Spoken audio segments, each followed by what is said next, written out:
Praise the Lord. സദൃശ്യവാക്യം 31:30 ദൈവവചനം പറയുന്നു, ലാവണ്യം വ്യാജവും സൗന്ദര്യം വ്യർത്ഥവുമാകുന്നു, യഹോവഭക്തിയുള്ള സ്ത്രീയോ പ്രശംസിക്കപ്പെടും. Word Toll TV in association with Life Bridge നിങ്ങൾക്കായി അവതരിപ്പിക്കുന്ന വില കൊടുത്തവർ എന്ന പ്രോഗ്രാമിന്റെ മറ്റൊരു എപ്പിസോഡിലേക്ക് എല്ലാ പ്രേക്ഷകർക്കും സ്വാഗതം. വില കൊടുത്തവർ, ജയം വരിച്ചവർ, വില കൊടുത്തവർ ഭാഗ്യവാന്മാർ.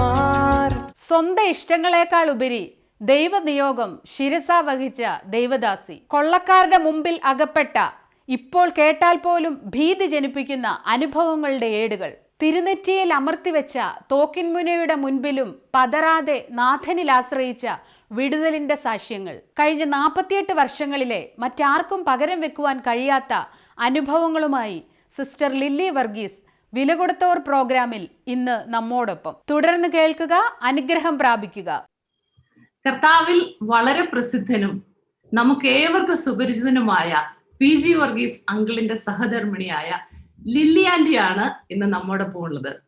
ആന്റി, ഈ പ്രോഗ്രാമിലേക്ക് ആന്റിയെ ഞാൻ സ്വാഗതം ചെയ്യുന്നു. എന്നെ ഈ പ്രോഗ്രാമിലേക്ക് വിളിച്ചതിന് വളരെ നന്ദി. 48 വർഷത്തെ ആഴമായ അനുഭവ സമ്പത്തുള്ള ആന്റിയെ ഇന്ന് ഇന്റർവ്യൂ ചെയ്യുന്നതിന് എനിക്ക് സാധിക്കുന്നത് ഒരു വലിയ ദൈവിക അനുഗ്രഹമായി ഞാൻ കാണുന്നു. അതുപോലെ വില കൊടുത്തവർ ടീമിന്റെയും നന്ദി അറിയിക്കുന്നു. അതുപോലെ നമ്മെ ശ്രദ്ധിച്ചുകൊണ്ടിരിക്കുന്ന ഓരോരുത്തരുടെയും ജീവിതത്തിൽ ഇത് ഒരാത്മീയ പ്രചോദനത്തിനും അനുഗ്രഹത്തിനും കാരണമായി തീരും എന്ന് ഞാൻ വിശ്വസിക്കുന്നു. ആന്റിയുടെ ജനനം കേരളത്തിൽ എവിടെയായിരുന്നു? ചെറുപ്പകാലം, വിദ്യാഭ്യാസം, മാതാപിതാക്കൾ, ഇവരെ കുറിച്ചൊക്കെ ആ പഴയകാല ഓർമ്മകളൊക്കെ ചുരുക്കത്തിൽ ഒന്ന് പറയാമോ? എൻ്റെ ജനനം കൊല്ലം ഡിസ്ട്രിക്റ്റില് വാളകത്തിനകത്ത് കുടിയാട്ടുകുളം എന്ന് പറയുന്ന ഒരു ഗ്രാമത്തിലായിരുന്നു. എൻ്റെ മാതാപിതാക്കൾ, മാതാവ് മറിയാമ്മ, പിതാവ് കോശി. പിതാവിൻ്റെ ആദ്യ ഭാര്യ മരിച്ചതിനാൽ രണ്ടാമത് വിവാഹം കഴിച്ചതാണ്. ഞങ്ങൾ 5 കുട്ടികൾ, മൂത്ത 2 സഹോദരന്മാർ. അങ്ങനെ ഞങ്ങൾ മൊത്തം 7 പേരുള്ളതായ ഒരു കുടുംബമായിരുന്നു. എൻ്റെ ചെറുപ്രായത്തിൽ എൻ്റെ പിതാവ് മരിച്ചു പോയിരുന്നു. അദ്ദേഹം എന്നെ വളരെ സ്നേഹിച്ചിരുന്നു. ഞാൻ പ്രാർത്ഥനയൊക്കെ വീട്ടിലുണ്ടായിരുന്നു. എനിക്ക് ദൈവത്തോട് സ്നേഹമുണ്ടായി, ദൈവത്തെ കാണണം എന്നുള്ളതായ ഒരു ആഗ്രഹം ഉണ്ടായിട്ട് വളരെ ചെറുപ്പകാലത്തെ ഞാൻ കാടിനിടയിൽ എന്ന് വെച്ചാൽ നമ്മുടെ പറമ്പിലൊക്കെ ചെന്നിരുന്നിട്ട് കണ്ണടച്ചിട്ടിരുന്ന് മുകളിലോട്ട് നോക്കുവാൻ ദൈവത്തെ കാണണമെന്നൊരാഗ്രഹം ഉണ്ടായിരുന്നു. ഞങ്ങളുടെ നാട്ടില് മർത്തോമ കൺവെൻഷൻ നടക്കുന്ന സമയത്ത് ചെറുപ്പത്തിൽ തന്നെ കൺവെൻഷന് കൊണ്ടുപോകുമ്പോൾ തന്നെ അവിടെ ഇരുന്ന് കർത്താവായ യേശുവിനെ ആര് രക്ഷിതാവായിട്ട് സ്വീകരിക്കുമെന്ന് ചോദിക്കുമ്പോഴെല്ലാം, ഏതോ ഒരു സമയത്ത് ചോദിക്കുമ്പോഴും ഞാൻ കൈപൊക്കി, പൊതുവിലല്ല, ആരും കാണാതെ ഇങ്ങനെ പതുക്കെ ദൈവമേ നിനക്കെല്ലാം കാണാമല്ലോ എന്ന് പറഞ്ഞിട്ട് കൈപൊക്കി രക്ഷിക്കപ്പെട്ട ദൈവത്തെ ഹൃദയത്തിൽ സ്വീകരിച്ച ഒരു വ്യക്തിയാണ് ഞാൻ. ഹൈസ്കൂള് വാളകം മർത്തോമ സ്കൂളില്, പ്രീ ഡിഗ്രി കൊല്ലം ഫാത്തിമ കോളേജില്, ടീച്ചേഴ്സ് ട്രെയിനിങ് ഞാൻ കൊട്ടാരക്കര ബേസിക് ടീച്ചേഴ്സ് ട്രെയിനിങ് സ്കൂളിലാണ് ചെയ്തത്. അമ്മയുടെ ഉദരത്തിൽ ഉരുവാകുന്നതിന് മുമ്പേ നമ്മെ കണ്ട ദൈവം, നമ്മെ വിളിച്ച ദൈവം, പിന്നീട് എങ്ങനെയാണ് തുടർന്ന് ആന്റിയെ മുമ്പോട്ട് നടത്തിയത്? ആന്റിക്ക് വിവാഹത്തിന് മുമ്പേ സുവിശേഷ വേല ചെയ്യുവാനുള്ള താല്പര്യം ഉണ്ടായിരുന്നോ? എങ്ങനെയാണ് PG അങ്കിളുമായിട്ടുള്ള വിവാഹം നടന്നതും പിന്നീട് ജോലി ഉപേക്ഷിച്ച് വടക്കേ ഇന്ത്യയിലേക്ക് വരുവാനുണ്ടായ സാഹചര്യവും ഒന്ന് പറയാമോ? എൻ്റെ വീട്ടില് പ്രാർത്ഥനയുണ്ടായിരുന്നു. പ്രത്യേകിച്ചും എൻ്റെ പിതാവ് മരിച്ചു കഴിഞ്ഞിട്ട് ഞങ്ങളുടെ വീട്ടില് അങ്ങനെ സമാധാനമില്ലായിരുന്നു. എന്നാൽ എൻ്റെ മൂത്ത സഹോദരൻ ആലുവ UC കോളേജിൽ പഠിച്ചുകൊണ്ടിരിക്കുന്ന ആ സമയത്ത് അദ്ദേഹം രക്ഷിക്കപ്പെട്ടു. ഒരു യഥാർത്ഥ ക്രിസ്തീയ ജീവിതം നയിക്കുന്ന ഒരു വ്യക്തിയായിരുന്നു അദ്ദേഹം. ദൈവ ഭയമുള്ള ഒരു വ്യക്തിയായിരുന്നു. അദ്ദേഹത്തിൻ്റെ ജീവിതം എന്നെ വളരെ എഫക്റ്റ് ചെയ്തിട്ടുണ്ട്. അദ്ദേഹം നേപ്പാൾ, ഭൂട്ടാൻ, സിക്കിം, റഷ്യ, ചൈന ഇങ്ങനെയുള്ള രാജ്യങ്ങൾക്ക് വേണ്ടി ചെറുപ്പത്തിൽ തന്നെ ഞങ്ങളെ ഒന്നിച്ചിരുത്തി പ്രാർത്ഥിപ്പിക്കുമായിരുന്നു. എനിക്ക് ഒരു സുവിശേഷ വേലയോടെ ഇഷ്ടമായിരുന്നു. പക്ഷേ ഒരു വേലക്കാരിയായിട്ട് ഇറങ്ങുക എന്നുള്ളത് ഒരു വലിയ സന്തോഷമുള്ള കാര്യമല്ലായിരുന്നു. എന്നാൽ കൂടിപ്പോയാൽ ഒരച്ഛൻ്റെ ഭാര്യയായി തീരുക എന്നുള്ളൊരു തീരുമാനമുള്ളായിരുന്നു. അല്ലാതെ ഇങ്ങനെ റോഡിൽ നിന്ന് പ്രസംഗിക്കുന്നതും വീട് കയറി നടക്കുന്നതും ഒന്നും അത്ര മാന്യമല്ല എന്ന് കരുതിയിരുന്ന ഒരു വ്യക്തിയായിരുന്നു ഞാൻ. എന്നാൽ ദൈവത്തിൻ്റെ അത്ഭുത പ്രവൃത്തി എന്ന് ഞാൻ പറയട്ടെ, ഈ വിവാഹം നടന്നു. ഈ വിവാഹം നടക്കുന്നതിന് മുൻപ് വാസ്തവത്തിൽ എനിക്ക് 13 വയസ്സുള്ളപ്പോൾ ഒരു പട്ടാളക്കാരനെ ഞാൻ വിവാഹം കഴിക്കുകയില്ല എന്നുള്ള ഒരു തീരുമാനിച്ചിരുന്നു. എന്നാൽ PG അങ്കിളിന്റെ ആളുമായിട്ടുള്ള വിവാഹാലോചന വന്നു കഴിഞ്ഞപ്പോഴേ എൻ്റെ സഹോദരനും ഇന്ന് ICPF-ലുള്ളതായ ജോഷുവ സാറും അവര് ഒന്നിച്ച് പ്രാർത്ഥിച്ച് ദൈവഹിതമാണെന്ന് പറഞ്ഞു. എൻ്റെ ഇഷ്ടങ്ങളോ അനിഷ്ടങ്ങളോ ഒന്നും എൻ്റെ സഹോദരൻ പറയുന്നതിന് അപ്പുറമായിട്ട് ഞാൻ ഒന്നും പറയത്തില്ലായിരുന്നു. കാരണം എനിക്ക് വേണ്ടി ഏറ്റവും നല്ലതേ അദ്ദേഹം ചെയ്യുകയുള്ളൂ എന്ന് വിശ്വസിച്ചു. വിവാഹത്തിന് ശേഷം അവരുടെ വീട്ടിൽ ചെന്ന് കഴിഞ്ഞപ്പോഴാണ് ഇദ്ദേഹം എന്നോട് ചോദിച്ചൊരു ചോദ്യമാണ്, ആത്മാവെന്നൊരു മാവുണ്ടോ, ആ മാവിൽ കയറി മാങ്ങ പറിച്ചിട്ടുണ്ടോ എന്നൊക്കെ ചോദിച്ചു. സമാധാനമില്ലാത്ത ഒരു കുടുംബജീവിതമായിരുന്നു ഞങ്ങളുടേത്. അദ്ദേഹം പറയുമായിരുന്നു, എനിക്ക് നീളം കുറവാണ്, കാണാൻ കൊള്ളത്തില്ല എന്നൊക്കെ പറയുമായിരുന്നു. അതിനോടൊപ്പം എനിക്ക് മക്കളുണ്ടാകുകയില്ലായിരുന്നു. 3 വർഷം കഴിഞ്ഞപ്പോൾ ഞാൻ ഗർഭിണിയായി. അത് അലസിപ്പോയി. ഇദ്ദേഹം പട്ടാളത്തിലായിരിക്കാൻ ഇദ്ദേഹം നോർത്ത് ഇന്ത്യയിലും ഞാൻ അദ്ദേഹത്തിന്റെ മാതാപിതാക്കളോടൊപ്പവുമായിരുന്നു. അത് കഴിഞ്ഞിട്ട് എനിക്ക് TTC ചെയ്യണമെന്നുള്ളത് കൊണ്ടാണ് ഞാൻ എൻ്റെ വീട്ടിൽ പോയി നിൽക്കുന്നത്. ആ സമയത്ത് ഗർഭം അലസിപ്പോയ സമയത്ത് എൻ്റെ വളരെ അടുത്ത സ്വന്തക്കാർ പോലും പറഞ്ഞു, നിന്റെ പ്രവൃത്തി കൊണ്ടാണ് നിനക്ക് മക്കൾ ഉണ്ടാകാത്തത്. ഞാൻ വളരെ നിരാശയിലായിരുന്നു. ഞാൻ കരഞ്ഞുകൊണ്ട് നടക്കുന്ന ഒരു വ്യക്തിയായിരുന്നു. തല കുനിച്ച് നടക്കുന്ന ഒരു വ്യക്തിയായിരുന്നു. കുനിഞ്ഞിരിക്കുന്നവരെ നിവർത്തുന്നവനായ ദൈവം, വീണ് കിടക്കുന്നവരെ എഴുന്നേൽപ്പിക്കുന്നവനായ ദൈവം എൻ്റെ ജീവിതത്തിൽ അത്ഭുതം ചെയ്തു. ഞാൻ അങ്ങനെ നിരാശയിലായിരിക്കുന്ന സമയത്ത് എൻ്റെ സഹോദരൻ PG അങ്കിളിന് എഴുതി, ലില്ലിയെ കുറച്ച് ദിവസം കൂടെ താമസിപ്പിക്കുന്നത് നല്ലതാണ് എന്ന്. അങ്ങനെ ഞാൻ അദ്ദേഹത്തോടൊപ്പം ഉദംപൂരിൽ ചെല്ലുന്ന സമയത്ത് പള്ളിയോ പ്രാർത്ഥനയോ ഒന്നുമില്ല. അന്ന് ചോദിക്കുമായിരുന്നു, ആത്മാവെന്നൊരു മാവുണ്ടോ, മാവിൽ കയറി മാങ്ങാ പറിച്ചിട്ടുണ്ടോ, ദൈവമില്ല എന്നൊക്കെ പറയുമായിരുന്നു.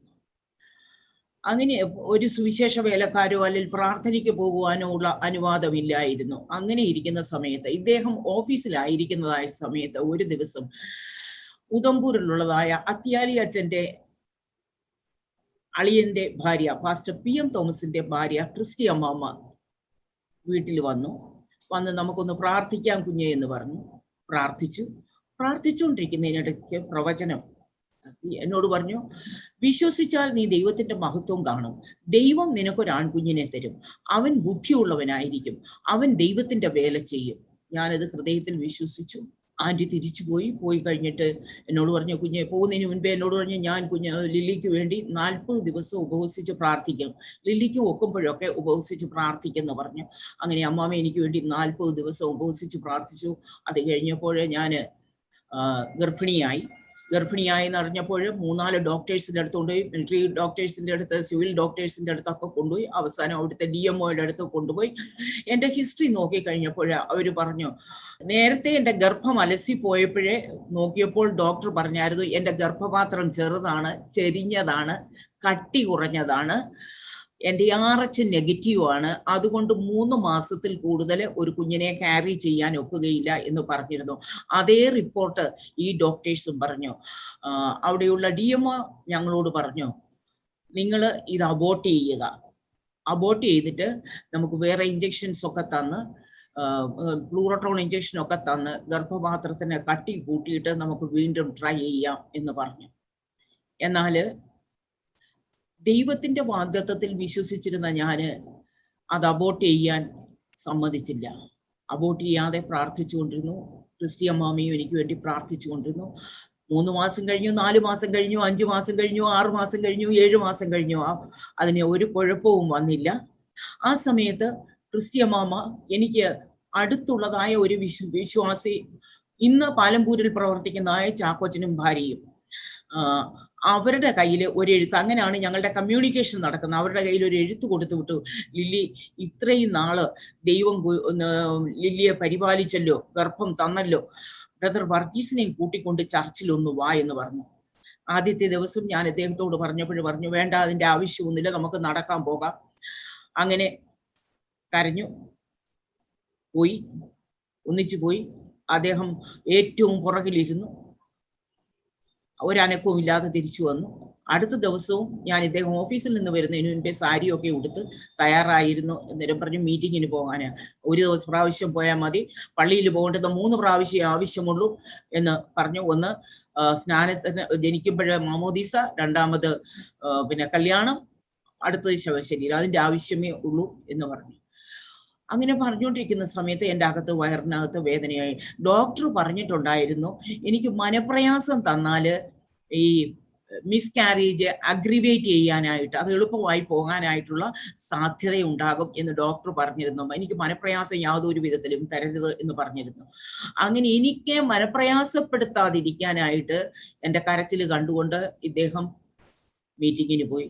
ദൈവത്തിന്റെ വലിയ കൃപ കൊണ്ട് തിരിച്ചു വരുന്ന വഴിയിൽ അദ്ദേഹം ഭർത്താവിനെ സ്വീകരിച്ചു. ഒരു പുതിയ കുടുംബജീവിതം നയിക്കുവാൻ ദൈവം സഹായിച്ചു. അത്ഭുതം ചെയ്യുന്നവനായ ദൈവം, അത്ഭുത മന്ത്രി, വീരനാം ദൈവം, നിത്യപിതാവ് എൻ്റെ ജീവിതത്തിനകത്തെ സ്തോത്രം ആരോഗ്യമുള്ള ഒരു കുഞ്ഞിനെ തന്നു. അങ്ങനെ ഞങ്ങള് സ്നാനപ്പെട്ടു കഴിഞ്ഞിട്ട് എൻ്റെ ജീവിതത്തിന്റെ സ്വപ്നമായിരുന്നു ഒരു മാതൃകാധ്യാപികയായിട്ട് എൻ്റെ സഹോദരനെ പോലെ ജീവിക്കുക എന്നുള്ളത്. അദ്ദേഹം ഒത്തിരി കുഞ്ഞുങ്ങളെ കർത്താവിങ്കലേക്ക് നടത്തിയിട്ടുണ്ട്. അങ്ങനെ പോയി ഞങ്ങൾ രണ്ടുപേരും കൂടെ നാട്ടിലോട്ട് പോയിട്ട് ഇദ്ദേഹം തിരിച്ചു വന്നു കഴിഞ്ഞ് ഇദ്ദേഹം മീറ്റിങ്ങുകളിലും ഒക്കെ പോയിക്കൊണ്ടിരുന്നത് കൊണ്ട് ആത്മഭാരം കൂടി. അങ്ങനെ സുവിശേഷ വേലയ്ക്ക് വേണ്ടി തൻ്റെ ജോലി രാജിവെക്കുന്നു എന്ന് പറഞ്ഞ് എനിക്കൊരു എഴുത്ത് വന്നു. അതിനോടൊപ്പം ഇങ്ങനെ എഴുതിയിരുന്നു, എന്നോടൊപ്പം പ്രവർത്തിക്കുന്ന ചാക്കോച്ചനും കുടുംബവും നാട്ടിൽ വരുന്നുണ്ട്, സുവിശേഷ വേലയ്ക്കായിട്ട് താൻ വരുന്നെങ്കിൽ അവരോടൊപ്പം വരാം എന്ന് പറഞ്ഞ് എനിക്ക് എഴുതി. ഞാൻ ആ എഴുത്ത് കൊണ്ടുപോയി എൻ്റെ മൂത്ത സഹോദരനെ കാണിച്ചു. അതിനുള്ളൊരു കാരണമുണ്ട്. ഒരു അധ്യാപികയായിരിക്കുക എന്നുള്ളതാണ് എൻ്റെ സ്വപ്നം. ഇത്രയും വർഷം കുഞ്ഞുങ്ങൾ ഉണ്ടായ ഒരു കുഞ്ഞിനെ അതിനെ നന്നായി പഠിപ്പിച്ച് അവനെ ഒരു മെഡിക്കൽ ഡോക്ടർ ആക്കണമെന്നായിരുന്നു എൻ്റെ ആഗ്രഹം. അതുകൊണ്ട് എനിക്ക് ക്ലിയർ ആയിട്ട് ഉത്തരം കൊടുക്കാൻ ഒക്കാത്തതിനൊന്നും ഞാൻ മറുപടി കൊടുക്കാറില്ല. ഞാൻ എൻ്റെ സഹോദരനെ കാണിച്ചിട്ട് അദ്ദേഹം പറഞ്ഞു, കുഞ്ഞെ നീ ഒരു അധ്യാപികയായിട്ട് പ്രവർത്തിച്ചുകൊണ്ട് വടക്കേ ഇന്ത്യയിലെ സുവിശേഷ വേലയ്ക്ക് വേണ്ടി അവന് പൈസ അയച്ചു കൊടുക്കുന്നതാണ് നല്ലത് എന്ന് പറഞ്ഞു. 2 ആഴ്ച വരെ ഞാൻ ഇദ്ദേഹത്തിന് മറുപടി അയച്ചില്ല. 2 ആഴ്ചക്കകം എനിക്ക് മർത്തോമ സ്കൂളിൽ നിന്ന് എനിക്കൊരു ഇന്റർവ്യൂവിന് ഒരു കാർഡ് വന്നു. ഞാനും എൻ്റെ മൂത്ത സഹോദരന്റെ ഭാര്യ ജെയിൻ ചേച്ചിയും കൂടെ ഇന്റർവ്യൂവിന് പോകുന്ന ആ സമയത്ത് ദൈവത്തിന്റെ ആത്മാവിനോട് പറഞ്ഞു അവിടെ പോകേണ്ട കാര്യമില്ല. അങ്ങനെ തിരുവല്ലയിലാണ് പോകേണ്ടത്. ചെങ്ങന്നൂരിൽ വെച്ച് ഞാൻ ചേച്ചിയോട് പറഞ്ഞു, ചേച്ചി നമുക്ക് ഇവിടെ ഇറങ്ങാൻ, ഞാൻ പോകുന്നില്ല. അങ്ങനെ ഇറങ്ങി ഞങ്ങൾ തിരിച്ചു പോരുന്നു.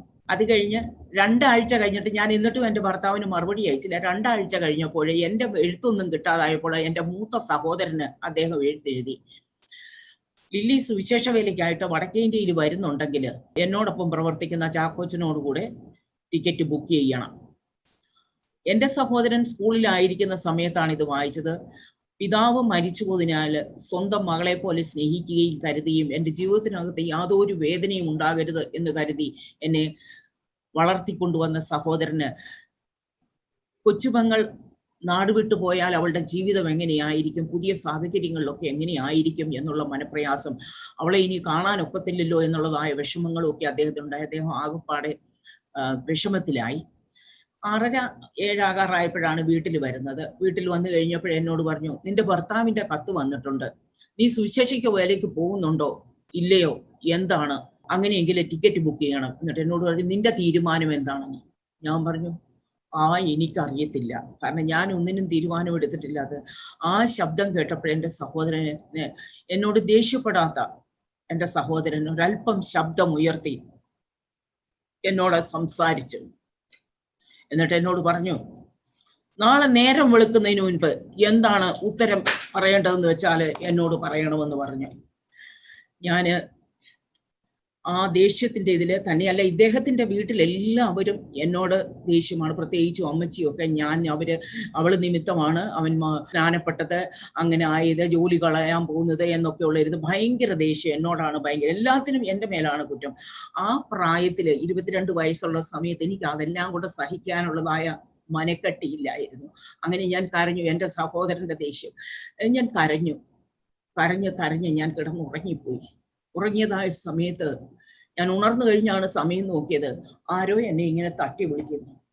ഞാൻ എഴുന്നേറ്റു. ഞാൻ വിചാരിച്ചു എൻ്റെ മൂത്ത സഹോദരനായിരിക്കും. ഞാൻ കരയുകയൊക്കെ ചെയ്താൽ എൻ്റെ കണ്ണുനീര് തുടച്ച് എനിക്ക് ഉമ്മയൊക്കെ തരുന്ന ആശ്വസിപ്പിക്കുന്ന ഒരു സഹോദരനായിരുന്നു അദ്ദേഹം. നോക്കിയപ്പോൾ അദ്ദേഹം അവിടെയൊന്നും ഇല്ല. ഞാൻ പറഞ്ഞു, കർത്താവേ, എനിക്ക് പ്രാർത്ഥിക്കാൻ മനസ്സില്ല, എന്നെ കൊണ്ട് പ്രാർത്ഥിക്കാൻ ഒക്കത്തില്ല, ഞാൻ പ്രാർത്ഥിക്കത്തില്ല. അങ്ങേക്ക് എന്തെങ്കിലും എന്നോട് പറയാനുണ്ടെങ്കിൽ അങ്ങയുടെ വചനത്തിൽ കൂടെ എന്നോട് സംസാരിക്കണമേ എന്ന് ഞാൻ ദൈവത്തോട് പറഞ്ഞു. ആ സമയത്ത് ഞാൻ തിരുവചനം എടുത്ത് വായിക്കുന്ന ആ സമയത്ത് യിരെമ്യാവ് 45:5, എന്നാൽ നീ നിനക്കായിട്ട് വലിയ കാര്യങ്ങളെ ആഗ്രഹിക്കരുത്, ഞാൻ സർവ്വജഡത്തിനും അനർത്ഥം വരുത്തും എന്ന യഹോവയുടെ അരുളപ്പാട്. എങ്കിലും നീ പോകുന്ന എല്ലായിടത്തും ഞാൻ നിന്റെ ജീവനെ നിനക്ക് കൊള്ള പോലെ തരും എന്നിങ്ങനെ നീ അവനോട് പറയണം എന്ന് യഹോവ അരുളി ചെയ്യുന്നു. ഞാൻ രാവിലെ ചെന്ന് എൻ്റെ സഹോദരനോട് പറഞ്ഞു, അച്ചാച്ചാ, എനിക്കിതാണ് ദൈവം തന്നത്. പ്രിയപ്പെട്ട ദൈവമക്കളെ, ഞാൻ നിങ്ങളോട് പറയട്ടെ, നിങ്ങളുടെ ജീവിതത്തിനകത്ത് എന്ത് തീരുമാനിക്കണം, എന്തെടുക്കണം, ആരും സഹായമില്ല എന്ന് വിചാരിക്കുന്ന സമയത്ത് ആകാശം ചായിച്ച് ഇറങ്ങി വന്ന് നമ്മെ സഹായിക്കുന്നവനായ, നമ്മെ ആശ്വസിപ്പിക്കുന്നവനായ ഒരു ദൈവമാണ് നമ്മളുടേത്. ഞാൻ അദ്ദേഹത്തോട് പറഞ്ഞപ്പോൾ അദ്ദേഹം പറഞ്ഞു, മോളെ, ജോൺ ബനിയനെ അറസ്റ്റ് ചെയ്തുകൊണ്ട് പോകുന്ന ആ സമയത്ത് അദ്ദേഹം ഇങ്ങനെ പറഞ്ഞു, Lord, my poor wife and my deaf child, yet I go. Yet I go എന്നുള്ളതായ എനിക്ക് എൻ്റെ മനസ്സിനകത്ത് കുറച്ചുകൂടെ ധൈര്യം തന്നു. ഞാൻ പറഞ്ഞു, അച്ചാച്ചാ, എൻ്റെ ഭാവി, എൻ്റെ കുഞ്ഞിൻ്റെ ഭാവി, എന്നാലും ഞാൻ വടക്കേ ഇന്ത്യക്കായിട്ട് പോകും.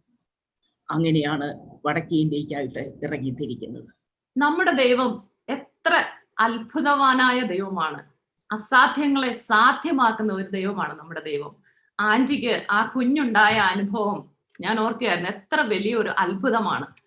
ഇന്ന് പോൽക്കാലം വിവിധ ആവശ്യങ്ങൾക്ക് വേണ്ടി പ്രാർത്ഥിച്ചുകൊണ്ടിരിക്കുന്ന, വിഷമിച്ചുകൊണ്ടിരിക്കുന്ന, പ്രത്യേകിച്ച് കുഞ്ഞുങ്ങളില്ലാതെ ഭാരപ്പെടുന്ന സഹോദരിമാർക്ക് ഈ സാക്ഷ്യം ഒരു വലിയ പ്രചോദനമായി തീരും, ഒരു വലിയ എൻകറേജ്മെന്റ് ആയി തീരും എന്ന് ഞാൻ പൂർണ്ണമായിട്ടും വിശ്വസിക്കുന്നു. അപ്പോൾ ആന്റി, ഇനി എനിക്ക് ചോദിക്കാനുള്ളത്, അങ്ങനെ നാടും വീടും വീട്ടുകാരെയും നാട്ടുകാരെയും ഒക്കെ വിട്ട് അബ്രഹാമിനെ ദൈവം കാണിച്ചു കൊടുക്കാനിരിക്കുന്ന ദേശത്തേക്ക് പുറപ്പെട്ടതുപോലെ ആന്റി കർത്താവിന്റെ വേലയ്ക്കായി വടക്കേ ഇന്ത്യയിലേക്ക് കടന്നു വരുമ്പോൾ ഉണ്ടായ മാനസിക വിഷമം എനിക്കറിയാം.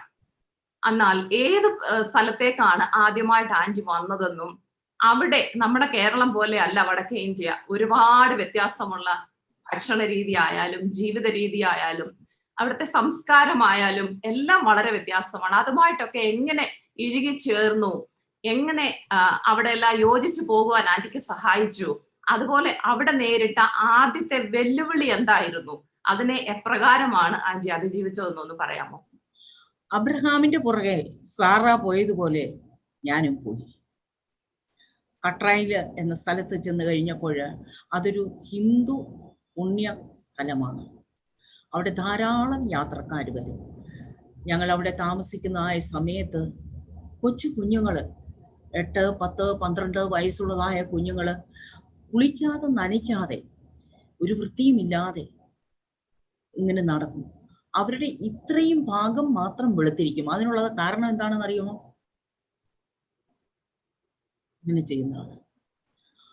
ആ കുഞ്ഞുങ്ങൾ അവിടെ വരുന്ന യാത്രക്കാരിൽ നിന്ന് ഭിക്ഷ തേണ്ടി ജീവിക്കുകയാണ്. ഞങ്ങൾ ഏറ്റവും താണജാതിക്കാരാണ്. അന്നത്തെ കാലത്തൊക്കെ തോട്ടികൾ എന്ന് പറയും. 48 വർഷം മുൻപ് തോട്ടികൾ എന്നാണ് അവരെ വിളിച്ചിരുന്നതും. അങ്ങനെയാണ് ബംഗികൾ എന്നാണ് വിളിച്ചിരുന്നത്. ഈ കുഞ്ഞുങ്ങളെ കണ്ടപ്പോഴേ എൻ്റെ അകത്തെ അധ്യാപിക ഉണർന്നു. കുഞ്ഞുങ്ങളോട് എനിക്ക് സ്നേഹമുണ്ട്, എനിക്ക് അവരെ പഠിപ്പിക്കണമെന്നുണ്ട്. പക്ഷേ ഈ വൃത്തികേട് എനിക്ക് സഹിക്കാനൊക്കെ ഞാനൊരു അല്പം വൃത്തി കൂടുതലുള്ള കൂട്ടത്തിലായിരുന്നു. എൻ്റെ ഭർത്താവ് എന്നോട് പറഞ്ഞു, ഈ കുഞ്ഞുങ്ങളെ വിളിച്ച് അവരുടെ തുണിയൊക്കെ കഴുകി കൊടുക്കണം. ഞാൻ ഒന്നും എതിര് പറഞ്ഞില്ല, പക്ഷെ എൻ്റെ അകത്ത് അത്ര ദഹിച്ചില്ല. ഇവര് കാരണം മുഴുവനും അഴുക്കാം, മുഴുവനും ശരീരവും മുഖവും എല്ലാം അഴുക്കാം. പക്ഷേ ദൈവത്തിന്റെ കൃപയാല് ഞാൻ അത് അനുസരിച്ചാൽ അനുഗ്രഹം. ഈ കുഞ്ഞുങ്ങളെ കുളിപ്പിച്ചു, അവരെ എൻ്റെ കൂടെ ഇരുത്തി ഞാൻ അവരെ അക്ഷരം പഠിപ്പിച്ചു. എന്നിട്ട് അവരോട് പറഞ്ഞു, ദൈവം സ്നേഹം തന്നെയെന്ന്. ആ കുഞ്ഞുങ്ങളിൽ കൂടെ ആ കുഞ്ഞുങ്ങൾ ചിലർ മാനസാന്തരപ്പെട്ടു. ആ കുഞ്ഞുങ്ങളിൽ കൂടെ അവരുടെ വീടുകളിലേക്ക് പോയി. വീടുകളിൽ പോയ ഒരനുഭവം ഞാൻ പറയട്ടെ. വീടെന്ന് പറഞ്ഞാൽ 10 അടി നീളവും വീതിയും അത്രയേ ഉള്ളൂ. ഞങ്ങൾ ആ വീട്ടിൽ ചെന്നപ്പോൾ ഒരു കൊച്ചു മുറി. അവിടെ ചെന്നപ്പോഴും അതാണ് അവരുടെ വീട്.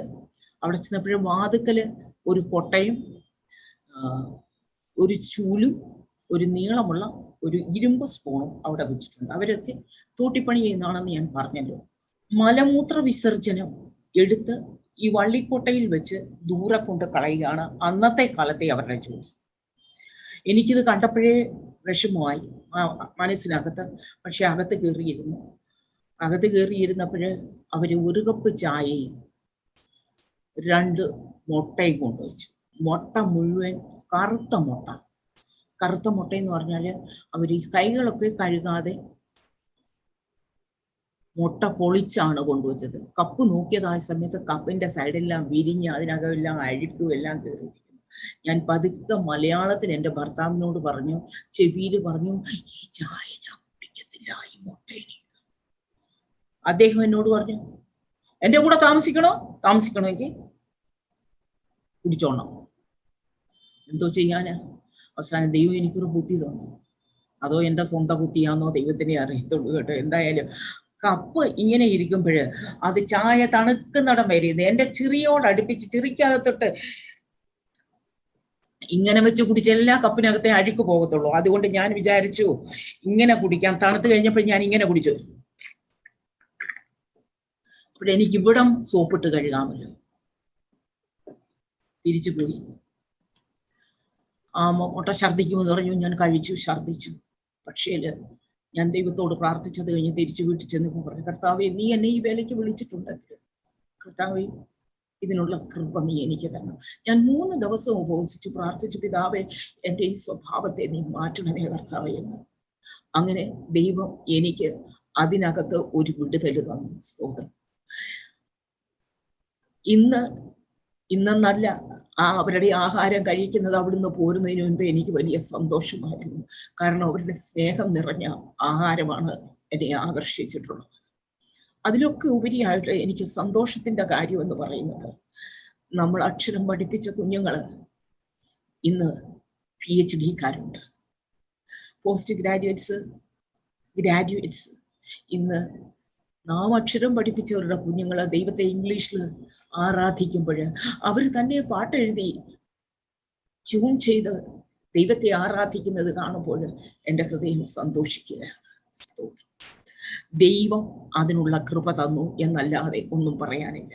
സുവിശേഷത്തിന് ഒരു പങ്കാളിയാകേണ്ടതിന് ഞാൻ സകലവും സുവിശേഷ നിമിത്തം ചെയ്യുന്നു എന്ന് പൗലോസ് അപ്പോസ്തലൻ പറഞ്ഞതുപോലെ ആൻജിയുടെ ആ അനുഭവം, പ്രത്യേകിച്ച് ആ കുഞ്ഞുങ്ങളെയൊക്കെ വൃത്തികേടായി നടന്ന ആ കുഞ്ഞുങ്ങളെയൊക്കെ എടുത്ത് പഠിപ്പിക്കാനും അവരെ ഇന്ന് ആ വലിയ നിലയിൽ കാണാനും ഇടയാക്കിയത് എത്ര വലിയ അനുഗ്രഹമാണ്.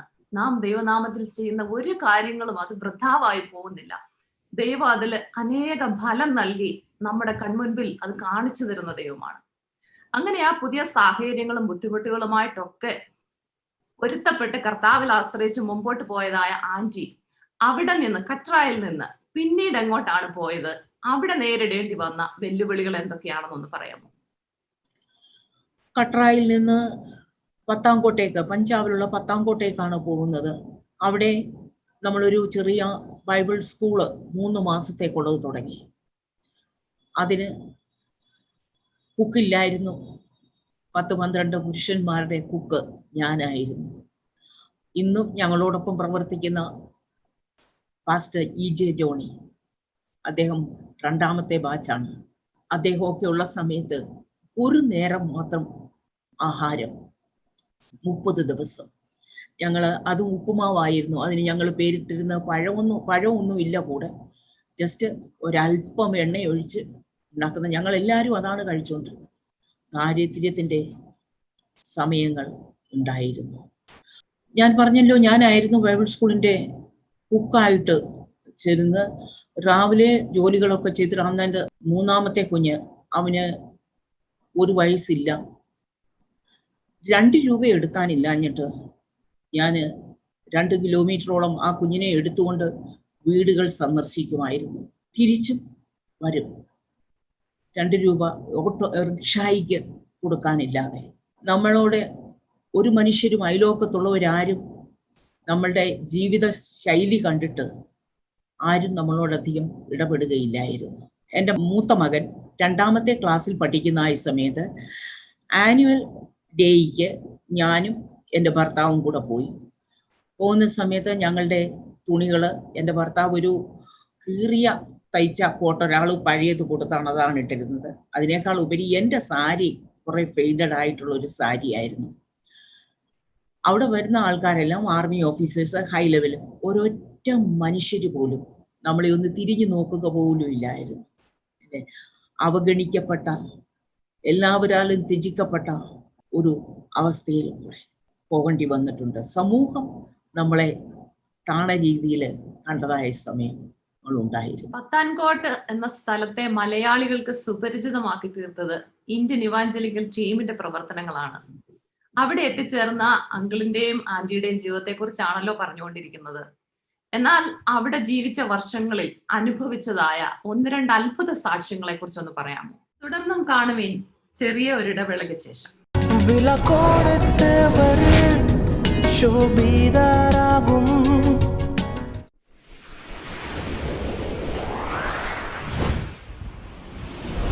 Word to All Translations. One stop for all your Christian translation needs in Indian languages.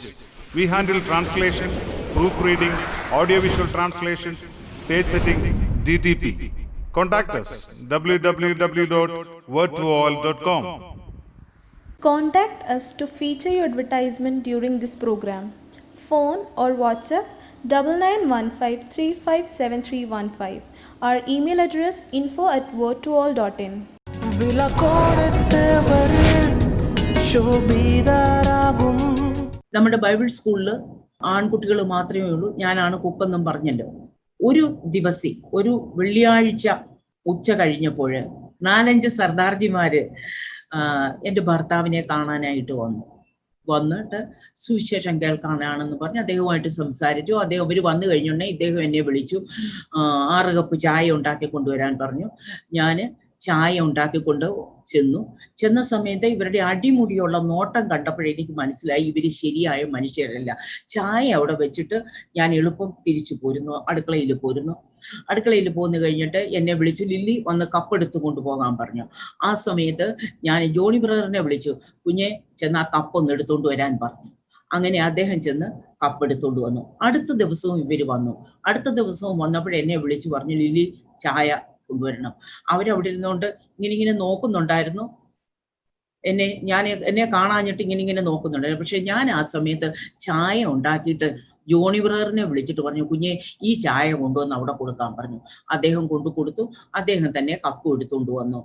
എന്നിട്ട് എൻ്റെ PG അങ്കിള് അവരോട് ദൈവവചനം പറഞ്ഞുകൊണ്ടിരിക്കുന്നു. അദ്ദേഹം ശുദ്ധ മനസ്സിൽ അവരോട് പറഞ്ഞു, നാളെ നിങ്ങൾ വരരുത്, നാളെ വൈകിട്ട് നിങ്ങൾ വരരുത്. ഞാൻ നാളെ വൈകിട്ട് സുജാൻപൂർ എന്ന് പറയുന്ന ഒരു സ്ഥലത്ത് പോകും. അവിടെ പോയിട്ട് രാത്രി ചിലപ്പോൾ 12-1 മണിയൊക്കെ ആയിട്ടേ വരത്തുള്ളെന്ന് പറഞ്ഞു. അങ്ങനെ അദ്ദേഹം പോയി. ഇവര് രാത്രി 8:30 ആയപ്പോഴും, കുറച്ച് തണുപ്പുള്ള സമയമാണ്, 8:30 ആയപ്പോഴും, അപ്പോഴത്തേക്ക് അവിടെ ഉള്ള ആൾക്കാരൊക്കെ 8:30 ആകുമ്പോഴത്തേക്ക് ഉറങ്ങുന്ന മനുഷ്യരാണ്. ഒരു ട്രാക്ടറിൻ്റെ അകത്ത് അവർ 5 പേര് വന്നു. ഒരാൾ ട്രാക്ടർ ഇങ്ങനെ ഓടിച്ചുകൊണ്ടിരുന്നു, എന്തെങ്കിലും ശബ്ദം ഉണ്ടായാൽ കേൾക്കാതിരിക്കാനായിട്ട്. 2 പേര് ഗേറ്റിന്റെ 2 വശത്തായിട്ട് നിന്നു. രാത്രി 8:30 ആയപ്പോൾ ഇവർ വന്നു കഴിഞ്ഞിട്ട് ഒരാൾ ട്രാക്ടറിൽ ഇരുന്നു, അത് ഓടിച്ചുകൊണ്ടിരിക്കുകയാണ്. എന്നിട്ട് ഇവർ വന്ന് കതകിന് കൊട്ടിയപ്പോൾ ജോണി ബ്രദർ എന്ന് കതക് തുറന്നു. കാരണം ഞാൻ കുഞ്ഞുങ്ങളെ അകത്ത് ഉറക്കുകയായിരുന്നു. അദ്ദേഹം കതക് തുറന്നപ്പോൾ അദ്ദേഹം പുതുതായിട്ട് വന്നാണ്, ഹിന്ദി ഒന്നും അറിയത്തില്ല. കതക് തുറന്ന് അകത്ത് വന്നു. 2 പേര് ആ ഗേറ്റിന്റെ അവിടെ നിന്നു, 2 പേര് ആ വരാണ്ടയിലോട്ട് വന്നു. വരാണ്ടയിലോട്ട് വന്നിട്ട് ജോണി ബ്രദറിന്റെ അടുത്ത് പറഞ്ഞു, ഹിന്ദി നൈ ഹിന്ദി. അന്നേരം അവര് പറഞ്ഞു, ചെന്ന് ആന്റിയെ വിളിക്കാൻ പറഞ്ഞു. പാവം വന്ന് എൻ്റെ കതകിന് കൊട്ടി. അദ്ദേഹത്തോടൊപ്പം ഒരു മനുഷ്യനും ഉണ്ടായിരുന്നു. മറ്റേ മനുഷ്യൻ അവിടെ ഒരു ബുക്കൊക്കെ ഉണ്ട്, അത് ഞാൻ പിന്നെ പറയാം. അവിടെ ആ വരാണ്ടയുടെ ആദ്യം നിന്നു. ഇദ്ദേഹം ഞങ്ങളുടെ മുറിയുടെ വാതിക്കലോട്ട് വന്നു. കതകിനെ ജോർണി ബ്രദർ കെട്ടി. ഞാൻ കതക് തുറന്നപ്പോൾ ഈ മനുഷ്യനുണ്ട്. അന്നേരം പറഞ്ഞു, എനിക്ക് സുവിശേഷം കേൾക്കണം. ഞാൻ പറഞ്ഞു, എനിക്ക് സുവിശേഷം പറയാനൊക്കെ അറിയത്തില്ല, ഞാൻ സുവിശേഷം പറയുന്നുമില്ല, എനിക്ക് കഞ്ഞി വെക്കുക, കുഞ്ഞുങ്ങളെ നോക്കുക, വീട്ടുകാര്യം നോക്കുക, ഈ ചുമതലയാണ് എനിക്ക് തന്നിട്ടുള്ളതുകൊണ്ട് എനിക്ക് അന്നേരം അകത്തോട്ട് വരാൻ തുടങ്ങി. ഞാൻ പറഞ്ഞു, അകത്ത് വരരുത്. അദ്ദേഹം പറഞ്ഞു, എന്നാലേ ഞങ്ങൾക്ക് അവർക്കറിയാമായിരുന്നു ട്രാക്ട് ഇവിടെ വെക്കുന്നതെന്ന്. ആ വരാണ്ടയുടെ അപ്പുറം ഒരു ചെറിയ ഒരു മുറിയിലാണ് ഞങ്ങൾ ട്രാക്റ്റുകൾ വെച്ചിരുന്നത്. ഇവരുടെ ഉദ്ദേശം മോശമായിരുന്നു, എനിക്കത് അറിയത്തില്ലായിരുന്നു. ട്രാക്റ്റ് തരാൻ പറഞ്ഞിട്ട് ഞാൻ പതുക്കെ ട്രാക്റ്റ് എടുക്കാനായിട്ട് ഇറങ്ങി. ജോണി ബ്രദറിനെ അവരോട് പറഞ്ഞു, ഇവിടെ ഇരുന്നോണം, ഞാനിങ്ങി പോകരുതെന്ന് പറഞ്ഞു. ഞാൻ ട്രാക്റ്റ് എടുക്കാൻ ഇങ്ങനെ പോകുന്നതായ സമയത്ത് ഞങ്ങളുടെ ബെഡ്റൂം, അത് കഴിഞ്ഞൊരു റൂം, അത് കഴിഞ്ഞിട്ട് പുരുഷന്മാരുടെ ഒരു റൂം, അത് കഴിഞ്ഞിട്ട് ബൈബിൾ ക്ലാസ് എടുക്കുന്ന ഒരു ചെറിയ ഹോള്, അത് കഴിഞ്ഞിട്ടാണ് ഈ ട്രാക്റ്റിൻ്റെത്. എന്നിട്ട് ജോണി ബ്രദറിനെ ആ ഹോളിൻ്റെ അവിടെ ഇരുത്തിയിരിക്കുകയാണ്. ഞാനിവിടുന്ന് ഇങ്ങനെ പോകുന്ന സമയത്ത് ഇദ്ദേഹം എൻ്റെ പുറകെയുണ്ട്, ഞാൻ മുൻപിലും ഇദ്ദേഹം പുറകിലും. ഇങ്ങനെ പോകുന്ന സമയത്ത് എൻ്റെ അകത്ത് തോന്നി, അകത്ത് ഓടി രക്ഷപ്പെടുക എന്ന്. എവിടെ ഓടി രക്ഷപ്പെടാനാ, എങ്ങനെ ഓടി രക്ഷപ്പെടാനാ, എങ്ങനെയാണെന്ന് എനിക്ക് മനസ്സിലാകത്തില്ല. ഞാൻ എങ്ങനെയാണ് രക്ഷപ്പെട്ടതെന്ന്. ഒരു മുറിയിൽ, ബോയ്സിനുള്ളതായ ഒരു മുറിയിൽ എന്നെ ആരോ വലിച്ചിടുന്നത് പോലെ എന്നെ കയറ്റി. അതിനകത്ത് കയറി കഴിഞ്ഞപ്പോൾ അതിന് കുറ്റിയിടാനുള്ള ഒരു ബോധം ദൈവത്തിന്റെ ആത്മാവ് എനിക്ക് തന്നു. ആ ഭയം വന്നപ്പോഴേ ഞാൻ അന്യഭാഷയിൽ പ്രാർത്ഥിച്ചുകൊണ്ടിരിക്കുക. പേടിക്ക് വരുമ്പോഴെല്ലാം, ഭയപ്പെടുമ്പോഴെല്ലാം നാം പ്രാർത്ഥിക്കുകയാണല്ലോ ചെയ്യുന്നത്. അന്യഭാഷയിൽ ഇങ്ങനെ കുറെ നേരം പ്രാർത്ഥിച്ച് നിന്ന് കുറച്ച് കഴിഞ്ഞപ്പോൾ ഞാൻ വിചാരിച്ചു, ഈ മനുഷ്യൻ എന്ത് ചെയ്യുമെന്ന് നോക്കണമെന്ന്. അങ്ങനെ ജനല് തുറന്ന് ഞാൻ നോക്കിയപ്പോഴ് എൻ്റെ പുറകെ വന്നതായ മനുഷ്യന് ഓടുന്ന അതേ പൊസിഷനിൽ നട്ടും ബോൾട്ടും വിട്ട് നിർത്തിയിരിക്കുന്ന അതേ രീതിയിൽ അവിടെ നിർത്തിയിരിക്കുന്നു. Praise Lord. എൻ്റെ ദൈവം, ഹല്ലേലൂയ, ആ മനുഷ്യന്റെ കാലിന് നട്ടും ബോൾട്ടും ഇട്ട് നിർത്തി. ഹല്ലേലൂയ. നീ എവിടെ പോയാലും നിന്റെ ജീവൻ നിനക്ക് കൊള്ള കിട്ടിയതുപോലെ തരുമെന്ന് വാക്ക് പറഞ്ഞതുപോലെ എൻ്റെ ജീവനെ അവൻ രക്ഷിച്ചു. ഹല്ലേലൂയ. പ്രിയപ്പെട്ടവരെ, അവൻ വാക്ക് പറഞ്ഞാൽ മാറാത്തവരാണ്. അവൻ അത്ഭുതം, മന്ത്രി, വീരനാം ദൈവം. സ്തോത്രം. കൂടെ വരുന്നവൻ, കൂടെ നമ്മെ അയക്കുക മാത്രമല്ല, നമ്മോട് കൂടെ ഇരുന്ന് നമ്മളെ വിടിവിക്കുന്നവനും കൂടെയാണ്. സ്തോത്രം. വേറൊരു അനുഭവം കൂടെ പറയട്ടെ. എന്നോടൊപ്പം ഉണ്ടായിരുന്ന ജോണി ബ്രദർ, അദ്ദേഹത്തിന്റെ വീട്ടിലെ മൂത്ത മകനാണ്. അദ്ദേഹം വിവാഹം കഴിച്ചു കഴിഞ്ഞിട്ട് 3 മാസം ആകുന്നതിന് മുൻപാണ് വടക്കേ ഇന്ത്യക്ക് വേണ്ടി സമർപ്പിക്കപ്പെട്ടു. ഭാര്യയെ പോലും ശ്രദ്ധിക്കാതെ അദ്ദേഹം വടക്കേ ഇന്ത്യക്ക് ഇറങ്ങി വന്നു. എൻ്റെ ഓർമ്മ ശരിയാണെങ്കിൽ 22 വയസ്സ് പ്രായം മാത്രമുള്ള ഒരു ചെറുപ്പക്കാരൻ. അത് കഴിഞ്ഞ് ഭാര്യ വന്നു കഴിഞ്ഞ ടാണ്ടായിൽ അദ്ദേഹത്തിന് ഒരു ദർശനം കൊടുത്തു. അദ്ദേഹം അവിടെ പ്രവർത്തനം തുടങ്ങി. ഒരു ദിവസം രാവിലെ ഓടി വന്നിട്ട് എന്നോട് പറഞ്ഞു, അമ്മാമേ, എൻ്റെ എൻ്റെ ഇളയ സഹോദരിയുടെ വിവാഹമാണ്, പ്രാർത്ഥിക്കണേ. ഒരു സഹോദരൻ എന്നുള്ള നിലയ്ക്ക് എനിക്ക് ഒന്നും കൊടുക്കാനില്ല, ആത്മാർത്ഥമായിട്ട് പ്രാർത്ഥിക്കണേ, എനിക്കതിനകത്ത് വിഷമമുണ്ട്. ആ സമയത്താണ് എൻ്റെ നേരെ മൂത്ത സഹോദരൻ എനിക്ക് ഒരു സാരിയും പാവാടയും ബ്ലൗസും എല്ലാം കൂടെ അയച്ചു തന്ന് ഞാൻ എടുക്കാതെ അവിടെ വെച്ചിട്ടുണ്ടായിരുന്നു, ഉപയോഗിക്കാതെ വെച്ചിട്ടുണ്ടായിരുന്നു. വാടകയ്ക്കുള്ള 300 രൂപയും വെച്ചിട്ടുണ്ട്. ദൈവത്തിന്റെ ആത്മാവ് എന്നോട് പറഞ്ഞു അദ്ദേഹത്തിന് അത് കൊടുക്കാന്. ഞാൻ അദ്ദേഹത്തോട് കുറച്ചു നേരമൊക്കെ പ്രാർത്ഥിച്ചു, ചായയൊക്കെ ഇട്ട് കൊടുത്തു കഴിഞ്ഞു. കുഞ്ഞെ, നമുക്ക് പ്രാർത്ഥിക്കാം എന്നൊക്കെ പറഞ്ഞു. പ്രാർത്ഥിച്ചു. എൻ്റെ കയ്യിൽ ഇതുണ്ടെന്നും പറഞ്ഞു ഒരു സാരിയും ആ പാക്കറ്റ് എടുത്ത് അദ്ദേഹത്തിന് കൊടുത്തു. ഞാൻ പ്രാർത്ഥിക്കാമെന്ന് പറഞ്ഞു. അങ്ങനെ അദ്ദേഹം അങ്ങ് പോയി. കുറച്ച് ദൂരം ആയപ്പോഴേ എൻ്റെ ഹൃദയത്തിന്റെ അകത്ത് ദൈവത്തിന്റെ ആത്മാവ് നിർബന്ധം തുടങ്ങി, നീ ആ രൂപ കൊടുത്തില്ല. ഞാൻ കർത്താവുമായിട്ട് ചെറിയ ഒരു വാദവിവാദം നടത്തി. കർത്താവ് 2 ദിവസത്തിനകം വാടകക്കാരൻ വരും, വാടക കിട്ടിയില്ലെങ്കിൽ അദ്ദേഹം ചീത്ത വിളി, അതുകൊണ്ട് ഞാൻ കൊടുക്കത്തില്ല. പക്ഷെ ദൈവത്തിന്റെ ആത്മാവിനോട് പറഞ്ഞ് അത് കൊടുക്കാന് ഞാൻ എളുപ്പം അവിടുന്ന് ഓടി ചെന്നിട്ട് ഞാൻ പുറകെ വിളിച്ച്, ജോണി ബ്രദറെ ഒന്ന് തിരിച്ചു വാ കുഞ്ഞെ എന്ന് പറഞ്ഞു. അങ്ങനെ തിരിച്ചു വന്നപ്പോൾ പറഞ്ഞു, കുഞ്ഞെ, വാടകയ്ക്കുള്ള 300 രൂപ എൻ്റെ കയ്യിലുണ്ട്, അത് ഞാൻ തരാം, പക്ഷെ പ്രാർത്ഥിക്കണം, വാടകക്കാരൻ താമസിച്ചു വരണം, അല്ലെങ്കിൽ ദൈവം അതിനു മുൻപേ എന്തെങ്കിലും പ്രവർത്തിക്കണം. ആ മനുഷ്യൻ ഒരാഴ്ചയോളം താമസിച്ചാണ് വന്നത്. നിങ്ങൾക്കറിയാമോ, അദ്ദേഹം വരുന്നതിന് മുൻപേ 900 രൂപ എൻ്റെ ദൈവം എൻ്റെ ഇഷ്ടം. എൻ്റെ ഭർത്താവ് സ്ഥലത്തില്ലാത്ത സമയത്താണ് ഈ സംഭവങ്ങളൊക്കെ നടക്കുന്നത്. പ്രിയപ്പെട്ടവരെ, നമ്മുടെ ദൈവം അനുസരിച്ചാൽ അനുഗ്രഹിക്കുന്നവനാണ്. അവനൊരു നാളും കൈവിടുകയില്ല, ഉപേക്ഷിക്കുകയുമില്ല എന്ന് പറഞ്ഞാൽ അവനൊരിക്കലും കൈവിടത്തില്ല. ബാക്കിയുള്ളവരൊക്കെ ഉപേക്ഷിച്ചേക്കാം, ബാക്കിയുള്ളവരൊക്കെ മറന്നേക്കാം, എന്നാൽ അവനൊരിക്കലും കൈവിടില്ല, ഉപേക്ഷിക്കുകയില്ല. അവങ്കിലേക്ക് നോക്കിയവർ പ്രകാശിതരായി അവരുടെ മുഖം ലജ്ജിച്ചു പോയതുമില്ല. യഹോവയുടെ ദൂതൻ തന്റെ ഭക്തന്മാരുടെ ചുറ്റും പാളയമിറങ്ങി അവരെ വിടുവിക്കുന്നു ദൈവവചനം പറയുന്നു.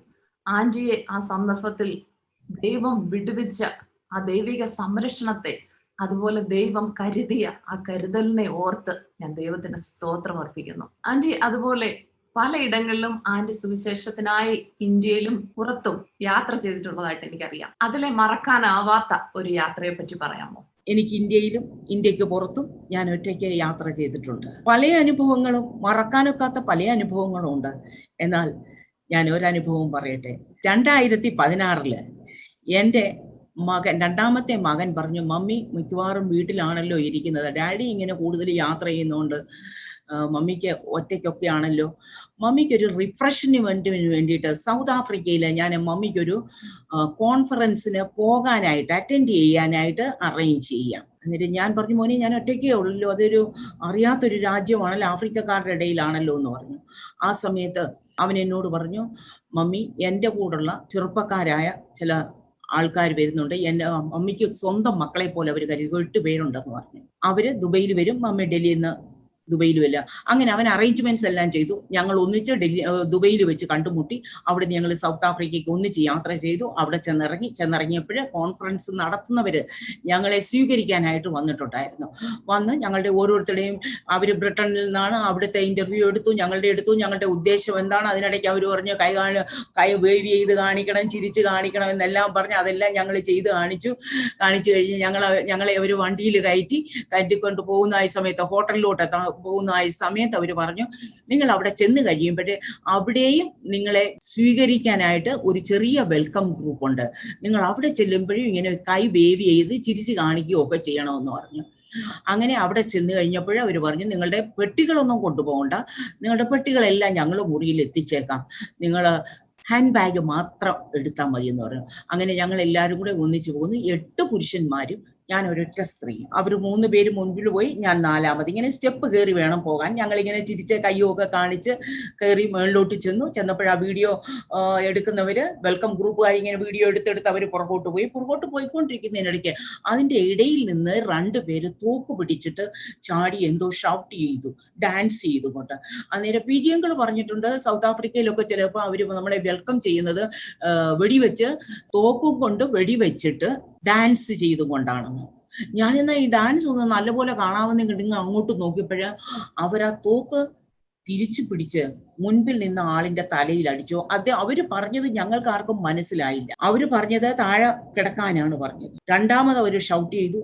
ആദ്യത്തെ ആ തലയിൽ അടിച്ച സഹോദരന്റെ തലയിൽ നിന്ന് ബ്ലഡ് ഊസ് ചെയ്തുകൊണ്ടിരിക്കുകയാണ്. കിടക്കാൻ പറഞ്ഞപ്പോൾ ഞങ്ങൾക്കൊക്കെ മനസ്സിലായി.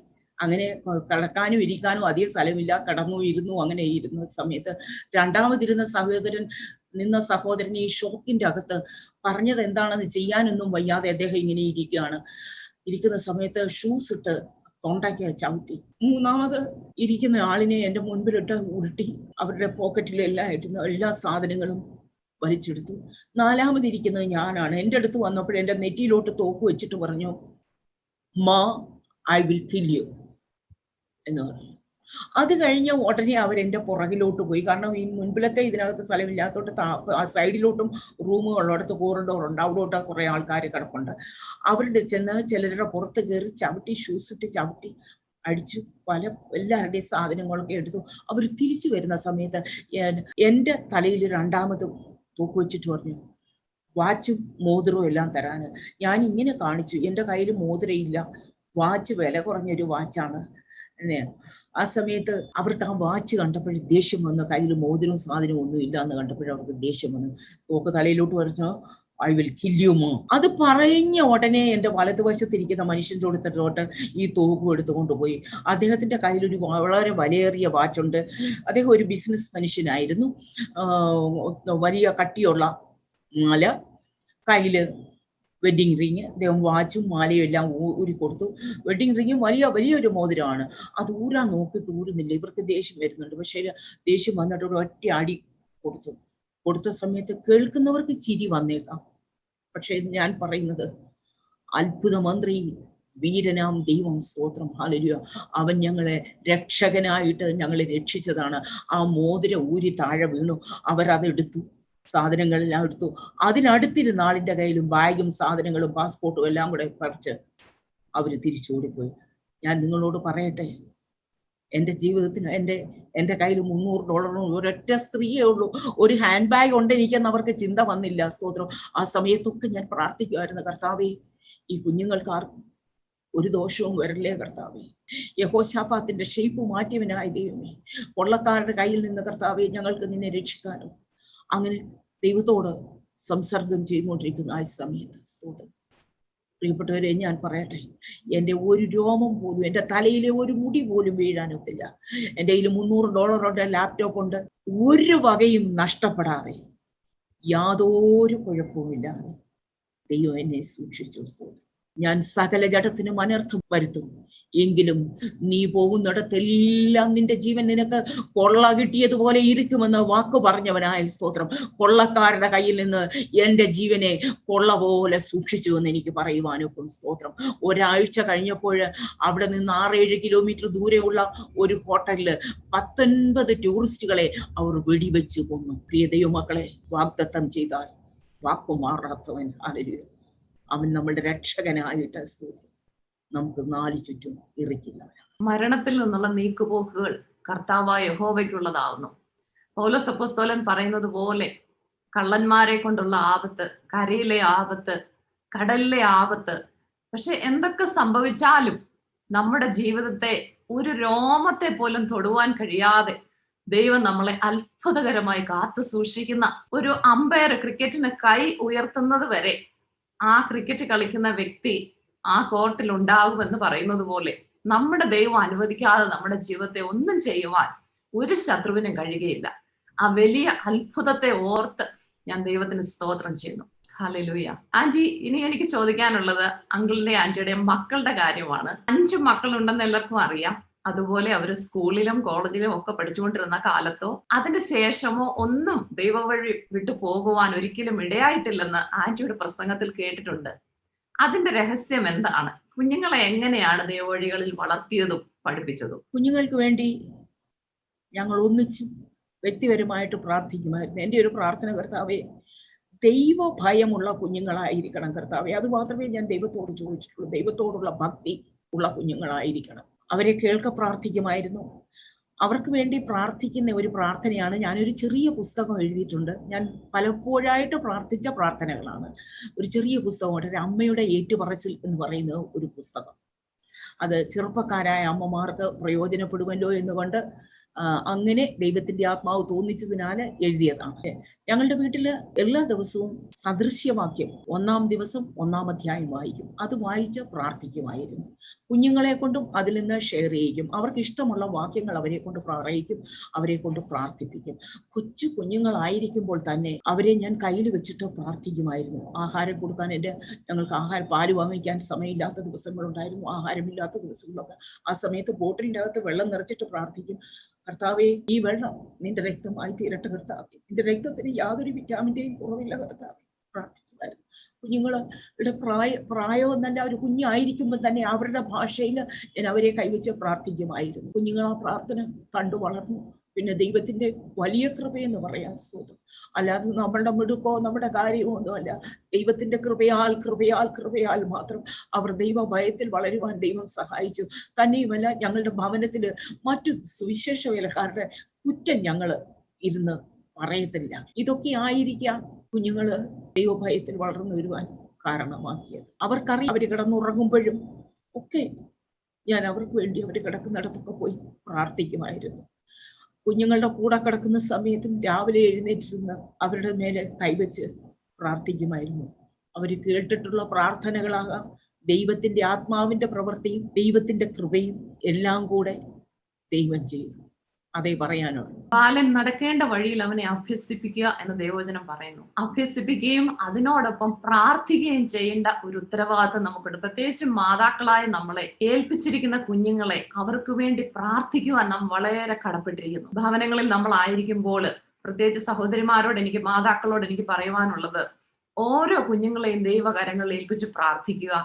ദൈവം അവർക്ക് വേണ്ടി എന്തൊരുക്കിയിരിക്കുന്നു, അവരുടെ ജീവിതത്തിൽ ദൈവത്തിനുള്ള ഉദ്ദേശം എന്താണ്, ആ വഴികളിൽ കൂടെ ദൈവം അവരെ നടത്തുവാൻ വേണ്ടി നമുക്ക് പ്രാർത്ഥിക്കാം. നമ്മുടെ ഇഷ്ടമല്ല അവരെ ഡോക്ടർമാരോ എഞ്ചിനീയർമാരോ ഉയർന്ന നിലയിലൊക്കെ ആക്കി തീർക്കാൻ നമുക്ക് ആഗ്രഹം കാണും. എന്നാൽ കുഞ്ഞുങ്ങളെ ദൈവത്തിന്റെ വഴികളിൽ നാം വിടുമ്പോൾ ദൈവത്തിന്റെ വഴികൾ നമ്മുടെ വഴികളെക്കാൾ ഉയർന്നിരിക്കുന്നു. ദൈവം അത്ഭുതകരമായി അവരുടെ കാര്യങ്ങൾ നോക്കുകയും അവർ ദൈവത്തിന് വേണ്ടി പ്രയോജനപ്പെടുകയും ചെയ്യുന്നത് കാണാം. ഹല്ലേലൂയ. ആന്റി, അടുത്ത എനിക്ക് ചോദിക്കാനുള്ള ഒരു കാര്യം ഇതാണ്. എപ്പോഴെങ്കിലും വടക്കേ ഇന്ത്യയിൽ പല സ്ഥലങ്ങളിൽ ആന്റി അങ്കിളിനോട് ചേർന്ന് പ്രവർത്തിക്കുകയും ജീവിക്കുകയും ചെയ്തപ്പോൾ എന്നെങ്കിലും കേരളത്തിൽ എനിക്കൊന്ന് മടങ്ങി പോയാൽ മതിയായിരുന്നു, അല്ലെങ്കിൽ വടക്കേ ഇന്ത്യയിലെ ജീവിതം മതി എന്ന് തോന്നിയ ഏതെങ്കിലും ഒരു സന്ദർഭം ഉണ്ടായിട്ടുണ്ടോ? ഒരിക്കൽ പോലും കേരളത്തിലേക്ക് തെക്കേ ഇന്ത്യയിലേക്ക് മടങ്ങി പോകണമെന്ന് എനിക്ക് ഒരിക്കൽ പോലും തോന്നിയിട്ടില്ല. കാരണം കർത്താവിന്റെ വേലയ്ക്കായിട്ട് ഞാൻ ഇറങ്ങിപ്പോരുന്ന ആ സമയത്ത് എന്റെ വീടിന്റെ മുകളിൽ ഒരു മാവുണ്ട്, ഇന്നതില്ല. ആ മാവിന്റെ ചുവട്ടിൽ വെച്ച് ഞാൻ പറഞ്ഞു, കർത്താവെ, പിച്ചച്ചട്ടിയുമായിട്ട് വടക്കേ ഇന്ത്യയിൽ നടക്കേണ്ടി വന്നാലും ഈ കേരളത്തിലേക്ക് ഞാൻ തിരികെ വരികയില്ല.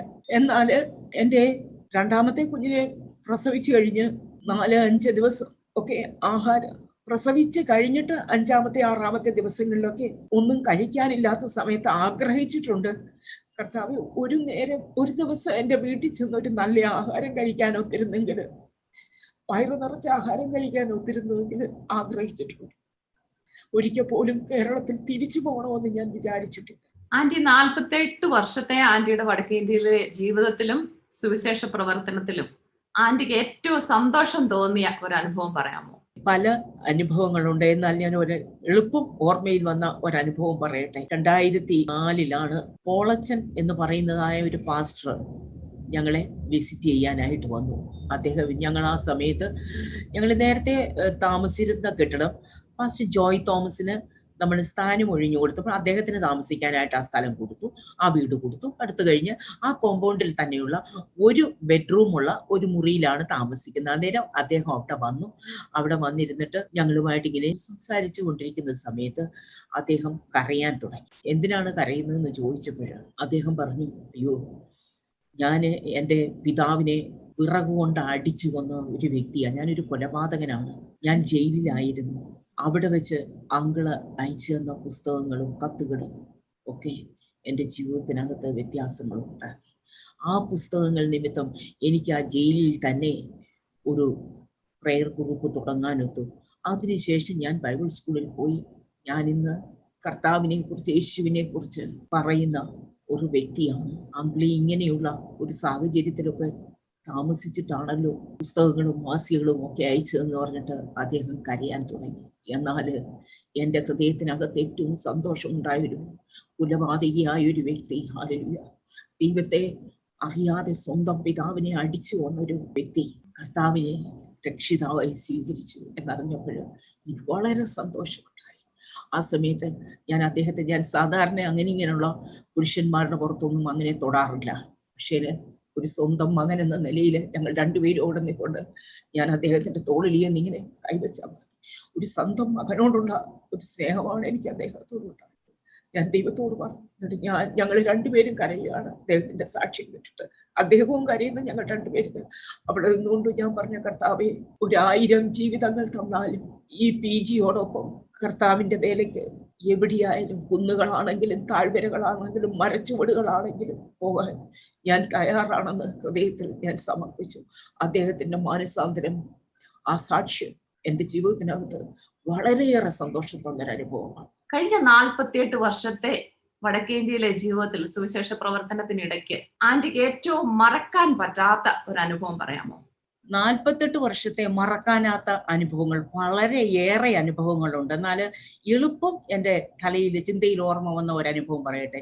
ഞങ്ങൾ ഡൽഹിയിലായിരിക്കുന്ന ആ സമയത്ത് 1989 3 ദിവസം കണ്ടിന്യൂസ് ആയിട്ട് ഞങ്ങളുടെ വീട്ടിൽ ആഹാരമില്ല. ആദ്യത്തെ ദിവസം ഇളയ കുഞ്ഞന്ന്, അവൻ 5 വയസ്സാണ്, അവന് മാത്രം ഒരു അല്പം ഗോതമ്പ് പൊടി ഉണ്ടായിരുന്നു. ആ ദോശ ഉണ്ടാക്കി കൊടുത്തു വിട്ടു. ബാക്കി കുഞ്ഞുങ്ങളെല്ലാം സന്തോഷത്തോടെ കൂടെ സ്കൂളിൽ പോയി. അവർ പോയപ്പോൾ തൊട്ട് ഞാൻ പ്രാർത്ഥിക്കാൻ തുടങ്ങിയ, കർത്താവേ, നീ പ്രവർത്തിക്കണമേ, കർത്താവേ, ബാലസിംഹങ്ങൾക്ക് ഇരകിട്ടാതെ വിശന്നിരിക്കുന്നു എങ്കിലും യഹോവയെ അന്വേഷിക്കുന്ന വർഗീസിന്റെ കുഞ്ഞുങ്ങൾക്ക് ഒന്നിനും കുറവുണ്ടാകത്തില്ല. ഇങ്ങനെ വാക്യങ്ങളൊക്കെ പറഞ്ഞ് പ്രാർത്ഥിച്ചു. പക്ഷെ ഒന്നും സംഭവിച്ചില്ല. അടുത്ത ദിവസവും ഒന്നും കഴിക്കാതെ കുഞ്ഞുങ്ങൾ പോയി. 17 വയസ്സ്, മൂത്ത മോന് 17, രണ്ടാമത്തെ ആള് 15 വയസ്സ്, മൂന്നാമത്തെ ആള് 13 വയസ്സ്, അടുത്ത ആള് 9 വയസ്സ്, ഇളയ ആളിന് 5 വയസ്സ്. അവർ പോയി കഴിഞ്ഞപ്പോൾ എനിക്കങ്ങ് ഭയങ്കര വിഷമം. എന്നിട്ട് ഞാൻ ദൈവവചനം വായിക്കുകയും പ്രാർത്ഥിക്കുകയും ഒക്കെ ചെയ്തുകൊണ്ടിരുന്നു. ദൈവവചനം പറഞ്ഞ് പ്രാർത്ഥിച്ചുകൊണ്ടിരിക്കുക. പ്രാർത്ഥിക്കുന്ന സമയത്ത് പക്ഷെ അന്നും ഒന്നും നടന്നില്ല. കുഞ്ഞുങ്ങൾ വന്നു. 3ാമത്തെ ദിവസം എനിക്ക് ഒന്നും ഉണ്ടാക്കാൻ രാവിലെ എഴുന്നേക്കണ്ട. പക്ഷെ എനിക്കിതെല്ലാം കൂടെ വന്നപ്പം വിചാരവും വിഷമവും എല്ലാം കൂടെ വന്നിട്ട് ഞാൻ ഒരു വിധത്തിൽ നിരാശയായി. 17 വയസ്സുള്ള കുഞ്ഞാണ് മൂത്തത്. അവനെങ്ങാനും എന്നോട് ചോദിക്കുക, അല്ലെങ്കിൽ 15 വയസ്സുള്ള കുഞ്ഞ് ചോദിക്കുക, നേരത്തെ ഇത് ആലോചിക്കണ്ടായിരുന്നു എന്നൊക്കെ ചോദിച്ചാൽ എന്ത് ഉത്തരം പറയുമെന്നൊക്കെയുള്ള ചിന്തകൾ എൻ്റെ തലയിൽ കയറി. ഞാൻ ആകപ്പാടെ നിരാശയിലെ മുൻപിലത്തെ മുറിയിൽ വന്ന് താടിക്കിങ്ങനെ കയ്യും കൊടുത്തിരിക്കുകയാണ്. എൻ്റെ മൂത്ത മകളെന്ന് അവൾക്ക് 15 വയസ്സുണ്ട്. അവള് വന്ന് ഇങ്ങനെയൊക്കെ നോക്കിയിട്ടിരിക്കുന്ന ആ സമയത്ത് എല്ലായിടവും ചെന്ന് നോക്കിയിട്ട് പിന്നെ അവസാനം മുൻപിലത്തെ മുറി വന്നു. കാരണം ഞാൻ സാധാരണ ഇളയ കുഞ്ഞിനെ ഒരുക്കാനൊക്കെ പോകുന്നു, ഒന്നും ചെയ്തില്ല. അന്ന് എനിക്ക് അതിനുള്ള മനസ്സില്ല. അവസാനം അവള് വന്ന് ചോദിച്ചു, അവള് കുഞ്ഞിനെ ഒരുക്കിയിട്ട് ഇങ്ങോട്ട് വന്നിട്ട് ചോദിച്ചു, മം, why are you so worried? The Lord who led us for the last 17 years will lead us for the coming years. അതെനിക്കൊരു ഫയറി പ്രസംഗമായിരുന്നു. കുറച്ച് ധൈര്യം വന്നു കഴിഞ്ഞ് ഞാനിങ്ങനെ ഇരുന്ന് കുഞ്ഞുങ്ങൾ 6:30 ആകുന്നതിന് മുമ്പ് അവർ പോയി. ബൈബിൾ വായിച്ചു പ്രാർത്ഥിച്ചുകൊണ്ടിരിക്കുമ്പോൾ യെശയ്യാവ് 33:15 വാക്യം എനിക്ക് കിട്ടി. അത് കഴിഞ്ഞിട്ട് എനിക്ക് കുഞ്ഞുങ്ങൾ പോയി കഴിഞ്ഞ് ഞാനിരുന്ന് പ്രാർത്ഥിച്ചുകൊണ്ടിരിക്കുന്ന സമയത്ത് ഒരു 7:30 ആണെന്ന എൻ്റെ ഓർമ്മ, 7:30 ആയപ്പോൾ സമയത്ത് എനിക്കൊരു ഫോൺ വന്നു. ഒരു ഡോക്ടർ ഗ്രേസ് സിംഗപ്പൂരിൽ നിന്നാണ്. അവരുടെ സഹോദരൻ ഡൽഹിയിലുണ്ട്. അവരെ വിസിറ്റ് ചെയ്യാൻ വന്നാണ്. നമ്മളാണ് സ്നാനപ്പെടുത്തുകയും ഒക്കെ ചെയ്തത്. അങ്ങനെ അവർ എന്നെ ഫോൺ ചെയ്തിട്ട് എന്നോട് പറഞ്ഞു, ലിലി, ഇന്ന് ഞാൻ അങ്ങോട്ട് വരികയാണ്, ഉച്ചയ്ക്ക് നിങ്ങളുടെ കൂടാണ് ആഹാരം. ഞാൻ പറഞ്ഞു, ബ്രദർ PG ഇവിടെ ഇല്ല. സാരമില്ല, നമുക്ക് ഒന്നിച്ച് കുറച്ച് സമയം സ്പെൻഡ് ചെയ്യാം എന്ന് പറഞ്ഞു. എൻ്റെ മനസ്സിനകത്ത് ആകെ വെപ്രാളമായി. ഒന്നുമില്ല, ഇവർക്ക് എങ്ങനെയാ നമ്മുടെ ഇല്ലാഴിക എങ്ങനെ ഇവരെ അറിയിക്കും എന്നുള്ളതായൊരു വിഷമം. അത് കഴിഞ്ഞുടനെ പ്രാർത്ഥിച്ചു നോക്കിയപ്പോൾ 250 ഗ്രാം അരി, അരപ്പാവ് തൈര്, 100 ഗ്രാം എണ്ണ, അതിൽ കുറച്ചൊന്നും കിട്ടത്തില്ല, ഒരു കുടം ഉള്ളി, ഇങ്ങനെ എല്ലാം കൂടെ കണക്ക് കൂട്ടിയപ്പോൾ, ഒരു കുടം വെളുത്തുള്ളി, ഒരു പാവ് ഉള്ളി, ഇതെല്ലാം കൂടെ വാങ്ങിക്കണം. അങ്ങനെ കണക്ക് കൂട്ടിയപ്പോൾ ഞാൻ നോക്കിയപ്പോൾ 30 രൂപയുണ്ടെങ്കിൽ കാര്യങ്ങൾ പരമസുഖമായിട്ടൊക്കെ. ഒരു അരപ്പാവ് പനീറും ഒരു പാവ് മട്ടറും അത് പൊളിച്ചോണ്ട് വന്നുമായിട്ട് കറി വെച്ചാൽ അവർക്ക് കൊടുക്കാൻ വെക്കും. ഇങ്ങനെ കണക്ക് കൂട്ടിയപ്പോൾ 30 രൂപയുണ്ടെങ്കിൽ 25 രൂപയുണ്ടെങ്കിൽ കാര്യം നടക്കും. 30 രൂപയുണ്ടെങ്കിൽ കാര്യങ്ങൾ നടക്കും. ഞാൻ അങ്ങനെ ഇരുന്ന് പ്രാർത്ഥിച്ച്, കർത്താവേ, അവരുടെ മുൻപിൽ ലജ്ജിപ്പിക്കല്ലേ കർത്താവേ, നീ സഹായിക്കണേ കർത്താവേ എന്ന് പറഞ്ഞു. 86 മുതൽ എന്നോടുകൂടെ പ്രാർത്ഥിക്കാൻ വരുന്ന ഒരു സഹോദരിയുണ്ട്. അവരുടെ കുടുംബത്തിൽ യാതൊരു സമാധാനമില്ലാത്ത ആ മനുഷ്യൻ നല്ല എഡ്യൂക്കേറ്റഡ് ആണ്, നല്ല പണമുള്ള മനുഷ്യരാണ്. പക്ഷേ ഈ സഹോദരിയും പണമുള്ള വീട്ടിലെ ഒരു മോളാണ്. പക്ഷെ ഈ മനുഷ്യൻ ഒരു വല്ലാത്തൊരു മനുഷ്യനാണ്. അദ്ദേഹം അടിക്കും, ബുൾവർക്കറുടെ അടുത്ത് കാലടിച്ചൊടിച്ചിട്ടുണ്ട്. ഈ സമയത്തെല്ലാം ഈ സഹോദരി സമാധാനത്തിനായിട്ട് എൻ്റെ അടുത്താണ് വരുന്നത്. അവരെ ഞാൻ പ്രാർത്ഥിപ്പിക്കും, അവരെ ആശ്വസിപ്പിക്കും, അങ്ങനെ അവരെ പറഞ്ഞു വിടുന്ന ഒരു കൂട്ടത്തില. അന്നേരം 3 വർഷം കൊണ്ട് ഈ സഹോദരി എൻ്റെ അടുത്ത് വന്നുകൊണ്ടിരിക്കുകയാണ്. അങ്ങനെ വന്നുകൊണ്ടിരിക്കുന്ന ആ സമയത്ത് ഒരിക്കൽ പോലും 5 പൈസയും തന്നിട്ടില്ല. ഞാൻ പ്രതീക്ഷിച്ചിട്ടുമില്ല. കാരണം അവരുടെ കണ്ണുനീരായിരുന്നു എനിക്ക് കൂടുതൽ വേദനയുള്ളത്. അവരെ ഒരിക്കൽ പോലും ഞാൻ പ്രതീക്ഷിച്ചിട്ടില്ല. അവരിങ്ങനെ താഴെ നിന്നുകൊണ്ട്, ഞങ്ങൾ മുകളിലത്തെ ഫസ്റ്റ് ഫ്ലോറിലാണ് താമസിക്കുന്നുണ്ട്, ഇങ്ങോട്ട് കയറി വന്നോണ്ട് എളുപ്പം വിളിച്ചു, ചേച്ചി ഇങ്ങോട്ടൊന്ന് ഇറങ്ങി വന്ന്. സാധാരണ ആ സഹോദരി വന്നാൽ 2 മണിക്കൂർ ഇരിക്കും, ഇരുന്ന് വർത്താനം പറഞ്ഞ് കരഞ്ഞ് പ്രാർത്ഥിച്ചെല്ലാം പോകുമ്പോൾ സൂക്ഷം 2 മണിക്കൂർ വരെ. ഇവരിവിടെ ശബ്ദം കേട്ടപ്പോഴേ ഞാൻ വിചാരിച്ചു, കർത്താവേ, ഇവരെന്തിനാ വന്ന്, ഇവര് വരല്ലേ കർത്താവേ, എന്തോ ചെയ്യാനാ, ഞാൻ എന്തോ ഇവരോട് പറയുന്നതെന്നുള്ള ചിന്തയാ എൻ്റേത്. അവർ കയറി വന്നേരെ നിന്നോട് പറയാ, ചേച്ചി ഇന്നെനിക്ക് അങ്ങോട്ട് കയറി വരാൻ സമയമില്ല, എളുപ്പം ഇങ്ങോട്ട് സ്റ്റെപ്പിൻ്റെ അവിടോട്ടൊന്ന് വാന്ന് പറഞ്ഞു.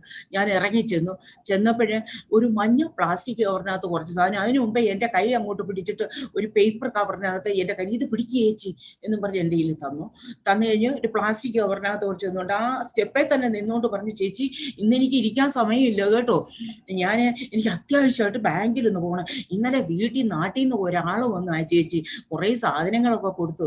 അന്നേരം എനിക്ക് ചേച്ചിയുടെ ഓർമ്മ വന്നു, അതുകൊണ്ട് ഞാൻ ഓടി ഇങ്ങോട്ട് വന്നു. രാവിലെ ബാങ്കിൽ പോകുന്ന വഴിക്കാൻ ഞാൻ കയറുന്നത് എന്ന് പറഞ്ഞിട്ട് എൻ്റെ തന്നു. ഞാൻ എളുപ്പം പ്ലാസ്റ്റിക് കവർ താഴെ ഇട്ടിട്ട് കയ്യിലുള്ളത് എന്തു, ഈ കവറിനകത്തുള്ളത് എന്തുവാന്ന് ഞാൻ മുമ്പേ തുറന്നു നോക്കിയപ്പോൾ അതിനകത്ത് സൂക്ഷം 30 രൂപ. ഞാൻ പ്ലാസ്റ്റിക് കവർ തുറന്ന് നോക്കിയപ്പോൾ അതിനകത്ത് ചില പപ്പടമുണ്ട്, കപ്പയുണ്ട്, കാന്താരിയുണ്ട്, അങ്ങനെ കുറച്ച് സാധനങ്ങൾ. ഞാൻ അന്നേരം കണക്ക് നോക്കും, സാധനങ്ങൾ ഓടിച്ചെന്ന് താഴെ ചെന്ന് വാങ്ങിച്ച് അത് അവിടെ ഇട്ടിട്ട് സാധനങ്ങൾ വാങ്ങിച്ചു കൊണ്ടുവന്നു. കാരണം അവർ 12:30 ആകുമ്പോഴത്തേക്ക് വരും, അതിനു മുൻപ് ആഹാരം ഉണ്ടാക്കണമല്ലോ. ചെന്ന് സാധനങ്ങൾ വാങ്ങിച്ചിട്ട് 25 രൂപയായുള്ളൂ. എൻ്റെ കയ്യിൽ ബാക്കി 5 രൂപയുണ്ട്. അത് കൊണ്ടുവന്ന് ഇവർക്ക് ആഹാരം കൊടുത്ത് ഈ സഹോദരി വന്ന് ഞങ്ങൾ സംസാരമൊക്കെ കഴിഞ്ഞ് അവർ പ്രാർത്ഥിച്ച് എന്നോട് പറഞ്ഞു, നമുക്ക് ഒന്നിച്ച് കഴിക്കാം. ഞാൻ പറഞ്ഞു, വേണ്ട, കുഞ്ഞുങ്ങളിപ്പോൾ 2-2:30 ആകുമ്പോൾ വരുമല്ലോ, അന്നേരം ഞാൻ അവരുടെ കൂടെ കഴിച്ചോളാം, അതൊരു സന്തോഷമാണല്ലോ എന്ന് പറഞ്ഞിട്ട് അവരെ കഴിപ്പിച്ച് വിട്ടു. പോകാൻ നേരത്ത് അവരെൻ്റെ കയ്യിൽ ഒരു 15,000 രൂപ എൻ്റെ കയ്യിൽ എടുത്തു തന്നു. 89 കാര്യമായി പറയും. പ്രിയപ്പെട്ടവരെ, 1989 ഡിസംബർ 22 ശേഷം ഒരൊറ്റ ദിവസം പോലും പട്ടിണി കിടന്നിട്ടില്ല. ദൈവം വാക്ക് പറഞ്ഞാൽ സ്തോത്രം, ഹല്ലേലൂയ, എൻ്റെ കൽപ്പനകളെ ആചരിച്ച് അനുസരിപ്പീൻ. അതനുസരിച്ച് നടന്നാൽ സ്തോത്രം, അവന്റെ വാഗ്ദത്തങ്ങൾ നമ്മളുടെ ജീവിതത്തിനകത്ത് നിറവേറും. ബാലസിംഹങ്ങളും ഇര കിട്ടാതെ വിശന്നിരിക്കുമ്പോൾ യഹോവയെ അന്വേഷിക്കുന്നവർക്ക് ഒരു നന്മയ്ക്കും കുറവില്ലെന്ന് ദൈവവചനം പറയുന്നു. അങ്ങനെ ദൈവം നമ്മളെ കരുതുമ്പോൾ ആന്റി പറഞ്ഞതുപോലെ അതോടൊപ്പം നമ്മെ ദൈവത്തിന്റെ വഴികളും എപ്രകാരം നമ്മുടെ ജീവിതത്തെ ശുദ്ധീകരിച്ച് കുറച്ചുകൂടെ പെർഫെക്റ്റ് ആക്കി ദൈവത്തിന് വേണ്ടി ജീവിക്കാൻ പറ്റുമെന്നും ദൈവം നമ്മളെ പഠിപ്പിച്ചുകൊണ്ടിരിക്കുന്നു. ആ വലിയ അനുഭവങ്ങളെ ഓർത്ത് ഞാൻ ദൈവത്തിന് സ്തോത്രം ചെയ്യുന്നു. ആൻഡ് ഈ അടുത്തത് എനിക്ക് ചോദിക്കാനുള്ളത്, ദൈവദാസന്മാരുടെ ഭാര്യമാർ, പ്രത്യേകിച്ച് വടക്കേ ഇന്ത്യയിലുള്ളവർ, എപ്രകാരം സുവിശേഷത്തിന് പങ്കാളികളായി തീരാം എന്ന് ആന്റിയുടെ അനുഭവത്തിൽ കൂടി ഒന്ന് പറയാമോ? ഇപ്പോഴുള്ള സഹോദരിമാരോട് എനിക്ക് പറയുവാനുള്ളത്, ഒന്ന്, നിങ്ങൾക്ക് പ്രാർത്ഥിക്കാനും. 2, നിങ്ങൾക്ക് കിട്ടുന്ന സാഹചര്യങ്ങൾ, ഞാൻ എൻ്റെ ഒരു പറയട്ടെ, എനിക്ക് ചില സാഹചര്യങ്ങളിൽ വീട്ടിൽ നിന്ന് ഒട്ടും ഇറങ്ങി പോകാനൊക്കത്തില്ലായിരുന്നു. ആ സമയത്ത് നമ്മൾ താമസിക്കുന്ന സൈഡിൽ കൂടെ വരുന്ന ഭിക്ഷക്കാര്, സന്യാസിമാർക്ക് ഒക്കെ ചായയിട്ട് 1 രൂപ അവർക്ക് കൊടുത്തിട്ടുണ്ട്. എന്തിനാ ഇതൊക്കെ ചെയ്യുന്നതെന്ന് ചോദിച്ചു. പക്ഷേ ദൈവത്തിന് പ്രവർത്തിക്കാൻ ഏത് വഴി നോക്കും.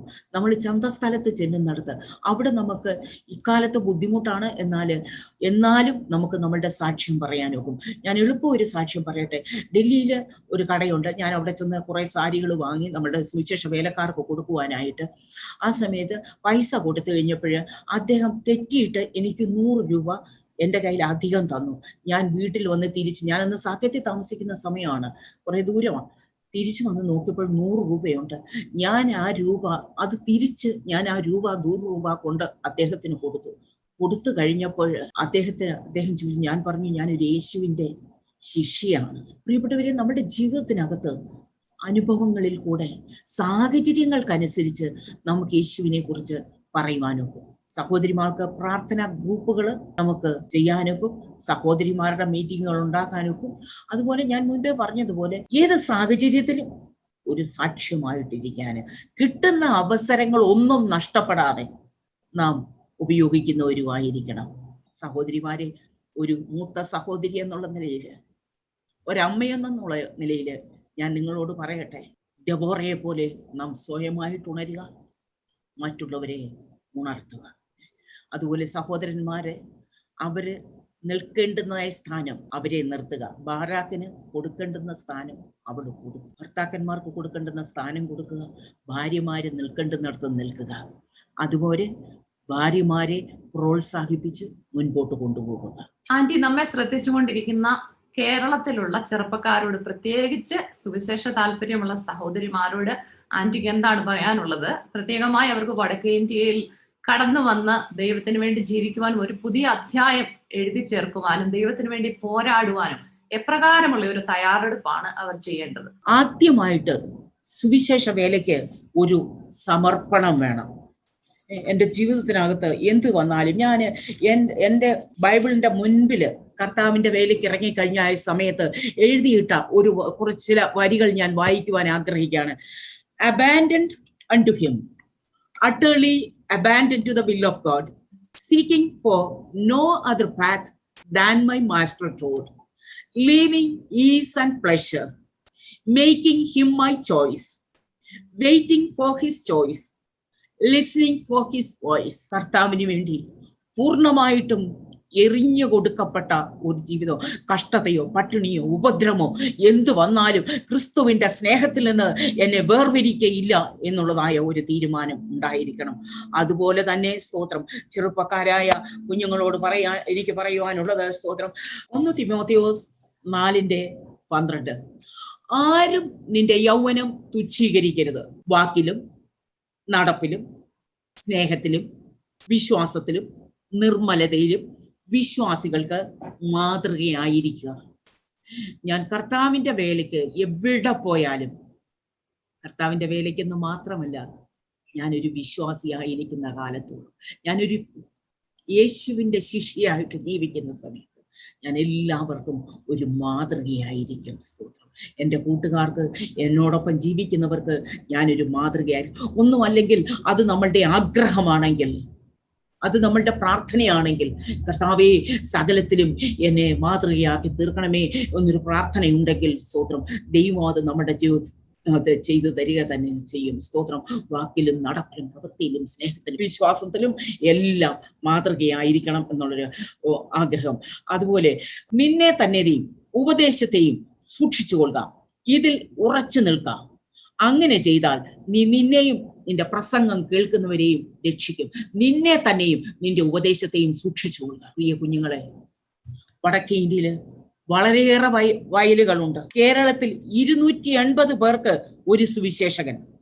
വടക്കേ ഇന്ത്യയിൽ 14,80,500 പേർക്ക് ഒരു സുവിശേഷ പ്രസംഗകൻ മാത്രം. അന്ധകാരം കൊണ്ട് നിറഞ്ഞ ഈ ലോകത്തില്, നമ്മളുടെ ദേശത്ത് നമ്മെ ഒരു പ്രകാശമായിട്ട് വിളിച്ചിരിക്കുമ്പോൾ, പ്രിയപ്പെട്ട ദൈവമക്കളെ, വടക്കേ ഇന്ത്യക്ക് വേണ്ടി ഒരു ദർശനത്തോടുകൂടെ സ്തോത്രം, എൻ്റെ ജീവിതത്തിനകത്ത് എന്ത് സംഭവിച്ചാലും ഹല്ലേലൂയ, ഞാന് വടക്കേ ഇന്ത്യയില് വളമായി തീർന്നാലും കർത്താവേ നിനക്ക് വേണ്ടി ഞാൻ സമർപ്പിക്കപ്പെടുന്നു എന്ന് പറഞ്ഞ് വടക്കേ ഇന്ത്യക്കായിട്ട് ഇറങ്ങി തിരിച്ചാട്ടെ. സ്തോത്രം. കർത്താവിന്റെ വെളിച്ചം എത്തിച്ചേർന്നിട്ടില്ലാത്ത ഏതോ ഒരു ഗ്രാമത്തിലും പിതാവേ ഞാൻ പോകുവാൻ തയ്യാറാണെന്ന് ഉള്ള ഒരു പൂർണ്ണ സമർപ്പണത്തോടുകൂടെ നിങ്ങൾ ഇറങ്ങി വന്നാൽ സ്തോത്രം. ഹല്ലേലൂയ. എസ്തർ പറയുന്നുണ്ട് സ്തോത്രം, അല്ലെ? നിങ്ങൾക്ക് കഥ അറിയാവുന്നതുകൊണ്ട് ഞാൻ അത് വിവരിച്ച് പറയുന്നില്ല. ഞാൻ നശിക്കുന്നെങ്കിൽ നശിക്കട്ടെ. എന്നാല് ഒരു ദിവസം എനിക്ക് ദൈവം തന്നൊരു തോട്ടാണ്, if I perish, let me perish. He will never ever allow you to perish, but he will allow you to flourish. Flourish ചെയ്യാനായിട്ട് ഇറങ്ങണ്ട, പെരിഷ് ചെയ്യാനായിട്ട് ദൈവത്തിനെ നോക്കി ഇറങ്ങി തിരിച്ചു വന്നാട്ടെ. ദൈവം നിങ്ങളെ അനുഗ്രഹിച്ച് അനേകർക്ക് ഒരു അനുഗ്രഹമാക്കി തീർക്കും. യഹോവ നല്ലവനെന്ന് രുചിച്ചറിഞ്ഞ് ദൈവത്തിന്റെ കരുതലുകളും അവന്റെ അനുഗ്രഹങ്ങളും ജീവിതത്തിൽ അനുഭവിച്ചറിഞ്ഞ ഒരു വലിയ കൊയ്ത്തിന്റെ പങ്കാളിയായി തീർന്ന ലില്ലി ആന്റിയുടെ അനുഭവങ്ങളാണ് നാം ഇതുവരെ കേട്ടുകൊണ്ടിരുന്നത്. അത് നമ്മുടെ ഓരോരുത്തരുടെയും ജീവിതത്തിൽ അനുഗ്രഹവും പ്രചോദനവുമായിരുന്നു എന്ന് ഞാൻ വിശ്വസിക്കുന്നു. മിഷണറി വീരനായ ജോൺ വെസ്ലി ഇപ്രകാരം പറഞ്ഞിട്ടുണ്ട്, ആത്മാക്കളെ നേടുക എന്നുള്ള ഒരൊറ്റ ബിസിനസ്സേ എനിക്ക് ഈ ഭൂമിയിലുള്ളൂ. സഹോദരിമാരെ, എനിക്ക് നിങ്ങളോട് പറയുവാനുള്ളത്, ദൈവം നമ്മെ ഈ ഭൂമിയിലേക്ക് അയച്ചിരിക്കുന്നത് അവന്റെ ഉദ്ദേശപ്രകാരമാണ്. ദൈവത്തിന്റെ ആലോചനകളെ നിവർത്തിക്കുവാൻ വേണ്ടിയാണ്. അതിനുവേണ്ടിയാണ് ദൈവം നമുക്ക് കഴിവുകളും ടാലന്റുകളും ഒക്കെ തന്നിട്ടുള്ളത്. അതിനെ മൂടി വെക്കാതെ തണ്ടിന്മേൽ വെച്ച് വിളക്ക് പോലെ പ്രകാശിക്കുവാൻ വരുന്ന ദിവസങ്ങളിൽ കർത്താവിന് വേണ്ടി അധികം പ്രവർത്തിക്കുവാനും ജീവിതത്തെ സമർപ്പിച്ച് മുൻപോട്ട് പോകുവാനും ഇന്ന് പകൽക്കാലം നിങ്ങൾ തീരുമാനമെടുക്കുമോ? അതുപോലെ ആന്റി പറഞ്ഞതുപോലെ സഹോദരന്മാരോട്, ദേവദാസന്മാരോടും എനിക്ക് പറയുവാനുള്ളത്, സഹോദരിമാരെ അമർത്തി വെക്കാതെ വെറുതെ ഭവനത്തിനകത്ത് ആഹാരം ഉണ്ടാക്കി കുഞ്ഞുങ്ങളെ നോക്കി മാത്രം ഇരിക്കാതെ അവരുടെ ടാലന്റുകളും കഴിവുകളും തിരിച്ചറിഞ്ഞ് അവയെ പ്രോത്സാഹിപ്പിക്കുക. ദൈവം അവരെയും വയലിൽ ഉപയോഗിക്കുവാൻ ആഗ്രഹിക്കുന്നു. ലില്ലി ആന്റിയുടെ ജീവിതത്തിൽ നിന്ന് അനേക അനുഭവങ്ങൾ, അനേക ദൈവത്തിന് വേണ്ടി ചെയ്ത വലിയ കാര്യങ്ങൾ നാം കേൾക്കുകയുണ്ടായി. അതുപോലെ നമ്മുടെ ജീവിതങ്ങളിലും വരുന്ന നാളുകളിൽ ദൈവനാമ മഹത്വത്തിനായി തീരട്ടെ എന്ന് ഞാൻ പ്രാർത്ഥിക്കുന്നു. ആ എസ്തറിനെ പോലെ നമുക്ക് മുട്ടുമടക്കുവാൻ, ഇടിവി നിൽക്കുവാൻ, പ്രാർത്ഥിക്കുവാൻ ദൈവം കൃപ തരട്ടെ. ആ രൂത്തിനെ പോലെ ദൈവത്തിന്റെ വയലിൽ അധ്വാനിക്കുന്നവരായി നാം തീരട്ടെ. ഹല്ലേലൂയ. ഇത്രയും സമയം ഞങ്ങൾക്ക് അനുവദിച്ചു തന്ന ലില്ലി ആന്റിക്ക് ഹൃദയംഗമായി നന്ദി പറയുന്നു. ദേവദാസിയെ ഇനിയും ദൈവം ശക്തമായിട്ട് ദൈവത്തിന്റെ വയലിൽ ഉപയോഗിക്കട്ടെ. അതുപോലെ PG വർഗീസ് അങ്കിളിനെയും ലില്ലി ആന്റിയെയും മക്കളെയും അവരുടെ കുടുംബങ്ങളെയും പ്രവർത്തനങ്ങളെയും ഓർത്ത് നമുക്ക് തുടർന്നും പ്രാർത്ഥിക്കാം. ദൈവം നമ്മെ എല്ലാവരെയും ധാരാളമായി അനുഗ്രഹിക്കട്ടെ. ഈ വില കൊടുത്തവർ എന്ന ഇതിലേക്ക് എന്നെ വിളിച്ചതിന് വളരെ നന്ദി. ഞങ്ങൾക്കായിട്ട് പ്രാർത്ഥിക്കുന്നതിനായിട്ട് നന്ദി. നമുക്ക് ഒരുമിച്ച് കർത്താവിന്റെ രാജ്യത്തിന്റെ വർദ്ധനവിനായിട്ട്, അവന്റെ മഹത്വം ഭൂമിയിൽ കാണാനായിട്ട് നമുക്ക് അന്യോന്യം പ്രാർത്ഥിക്കാം, അന്യോന്യം പ്രോത്സാഹിപ്പിച്ച ഒന്നിച്ച് കൈകോർത്ത് മുൻപോട്ട് പോകാം. ദൈവം നിങ്ങളെയും ധാരാളമായിട്ട് നിങ്ങളുടെ വേലയിൽ അനുഗ്രഹിക്കട്ടെ. ആമേൻ, ആമേൻ. വില കൊടുത്തവർ, ജയം വരിച്ചവർ, വില കൊടുത്തവർ ഭാഗ്യവാന്മാർ. വില കൊടുത്തവരെ തേടിയുള്ള ഞങ്ങളുടെ യാത്ര ജമ്മു ആൻഡ് കാശ്മീരിലേക്ക് നിൽക്കുമ്പോൾ ഏതൊരു മലയാളി ക്രൈസ്തവ വിശ്വാസിക്കും അഭിമാനം കൊള്ളാവുന്ന ചില നിമിഷങ്ങളിലേക്കാണ് നമ്മൾ എത്തി നിൽക്കുന്നത്. ക്രിസ്തീയ ജീവിതം, സൗഭാഗ്യ ജീവിതം, കർത്താവിൻ കുഞ്ഞുങ്ങൾക്ക് ആനന്ദദായകം എന്ന വിശ്വപ്രസിദ്ധമായ ഗാനത്തിൻ്റെ രചയിതാവ്, കർത്താവിൽ പ്രസിദ്ധനായ പ്രിയ കർത്താവിൻ്റെ ദാസൻ പാസ്റ്റർ PM തോമസ് ആണ് ഇന്ന് നമ്മോടൊപ്പമുള്ളത്. അദ്ദേഹത്തിന് ഇന്ന് 90 വയസ്സുണ്ട്.